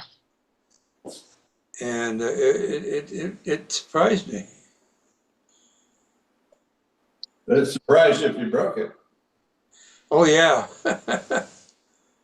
boy, that would make a mess. Yeah. Because I was thinking that, I see pictures of the full size Mustang, and they run a four bladed prop, but I never seen an RC or a line control Mustang with a four bladed prop, and I thought, oh, that'd be cool to I don't know. See, build. Yeah, I know a guy who know, but I presume it's they're operating at too high a Mach number. That's Yeah. to Mach number down, and it also keeps landing gear lengths shorter. they can control the pitch needed for forward progression Yeah. with a smaller diameter prop. Well, if they'd run into Mach trouble. Right. The prop would get going supersonic places, so that you'd lose it that way. Yes, you're right. If You're you- absolutely right. If you had- Chips go supersonic. You can hear it when they do that, and you lose efficiency on the prop.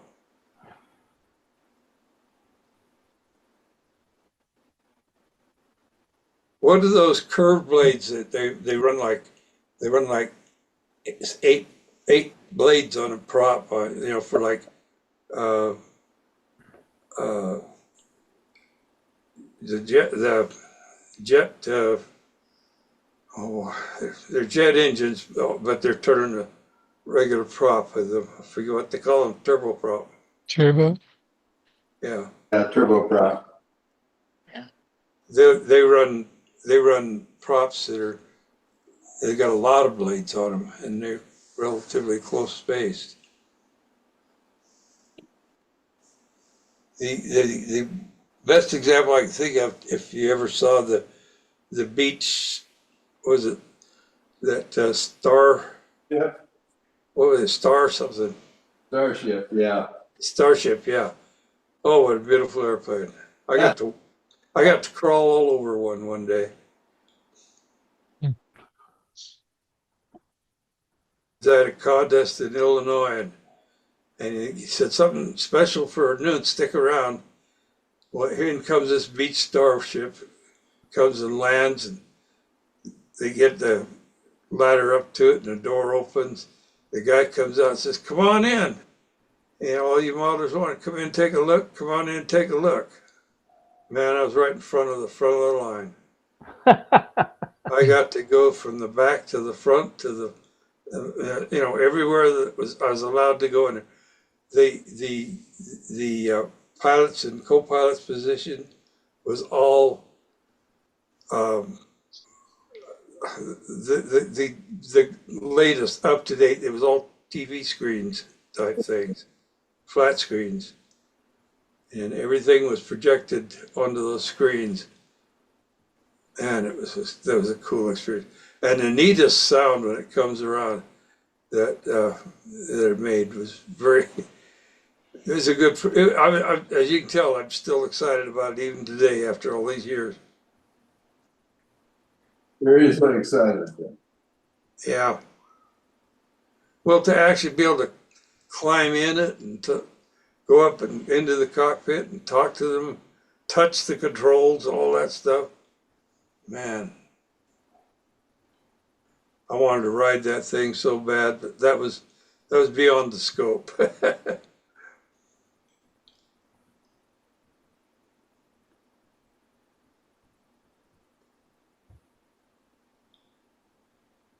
I probably could have talked my way into a ride on it, but I'd had to figure how to get from New Jersey back to Illinois to get to where my car was. Well, how do you repitch repitch a prop? If it's wooden, you got to just sand on it and just change it that way. Wouldn't you carve on it? Yeah. Okay. You can pitch some regular plastic sized props, you know, like the black ones. The black grish, you can adjust a bit. Their 10-inch 3-blade came in 2 pitches, 4 and 6, and you could pitch those up or down. And you know how you pitch a prop? Have you ever done it? Oh, I never did. Not me. You first off, you have a gauge so you could read what your pitch is going to be, and then you heat the blade, one blade. You bring it out, and you take it over, and a lot of guys use a wooden thing to twist that fits over the prop itself, and they can lift the leading edge or lower the leading edge, and you just lay it there, and you bring it down to where you've got your pitch gauge locked. Bring it down to where, say, you want to go from a 6-inch pitch down to a 5.2. So you lock it at 5.2, and you lock that prop in place, bend it down and hold it until it sets. Then you take it off, you do the other blade, set it down, set it for the same. Usually you set it using the center of the prop. Some guys pitch them the whole length, you know, which is a heck of a job. But that's how you do it. And now this is only on ABC props, right? It's not on wooden props. You do this. I've never seen. Somebody once told me you could do it on some wooden props, but I found it hard to believe, and I'd never done it myself. Yeah, APCs you can pitch with hot water, or hot water over where you want to change it. We could. Bali carbon fiber props, they have a pretty low temperature resin. You can tweak those with boiling water too. Igor props are a little higher temperature, but you can do that with boiling water. Don't you have to be careful with those because they're hollow? Yeah, no kidding. Yeah. I'll show you.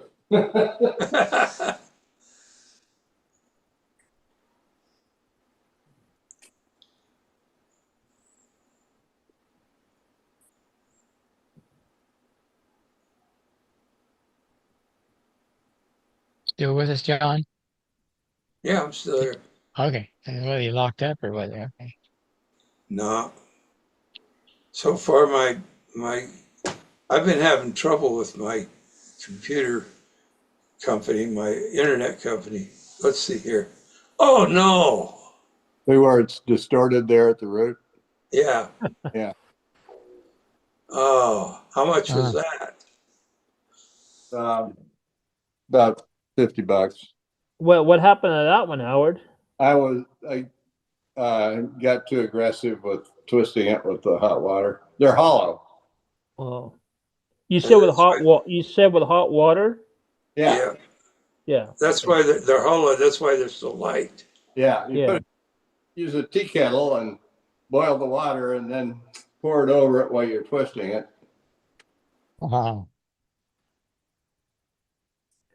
Kind of a hit and miss thing then, isn't it? Yeah. Yeah, well, these things, I just try to get all the blades the same. Right. Yeah. Yeah. Don't try to get a given pitch distribution. And the volleys we shot for a certain pitch distribution. Yeah, I stayed with pretty much wood props for that very reason. Oh, my wife sent me a note. Says, "Do you want to go out for dinner?" Ooh. Is it early enough to go out to dinner there? Or So what do you say to that? Yeah, I think so. I'll be back. Okay, we'll see you. Where you going for dinner, Howard?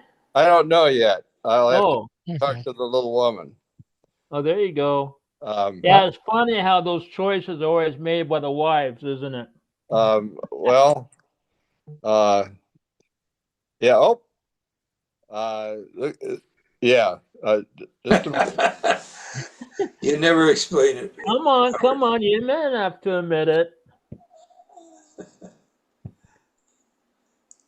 Take care, Well, Howard. Yeah, we'll see you Monday if we're not here yet. He can't hear us.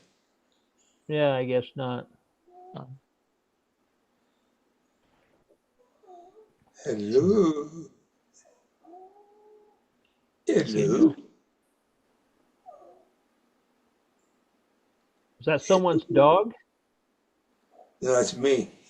Oh, that's you. Okay. And say hello.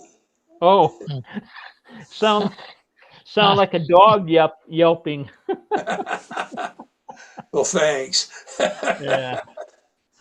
Oh well. Well, I probably gotta head out anyway. So Yeah. you guys have a good time. You too, and you have a good weekend, John. But yeah. You too. And then Sparky might be a fly, tomorrow videotaping some of the flights or something. So if you want to get on and Where check is it there a out. contest? Is there a contest tomorrow? Yeah, he's with Gilbert. Their contest. Where at? Oklahoma. Oklahoma. Okay. We'll see you guys. Bye now. All right, bye, John. Okay, I'm back now. Oh, you're back. Oh, that was a quick I'm back. trip. So where'd you go for dinner? Well, I haven't gone anywhere yet. We're going. We're going abroad. Okay. I guess I gotta go. Well, we'll see you probably maybe Monday. Okay, everybody's All right. leaving, huh? Okay, well. Yeah, I think we're gonna go. Yes.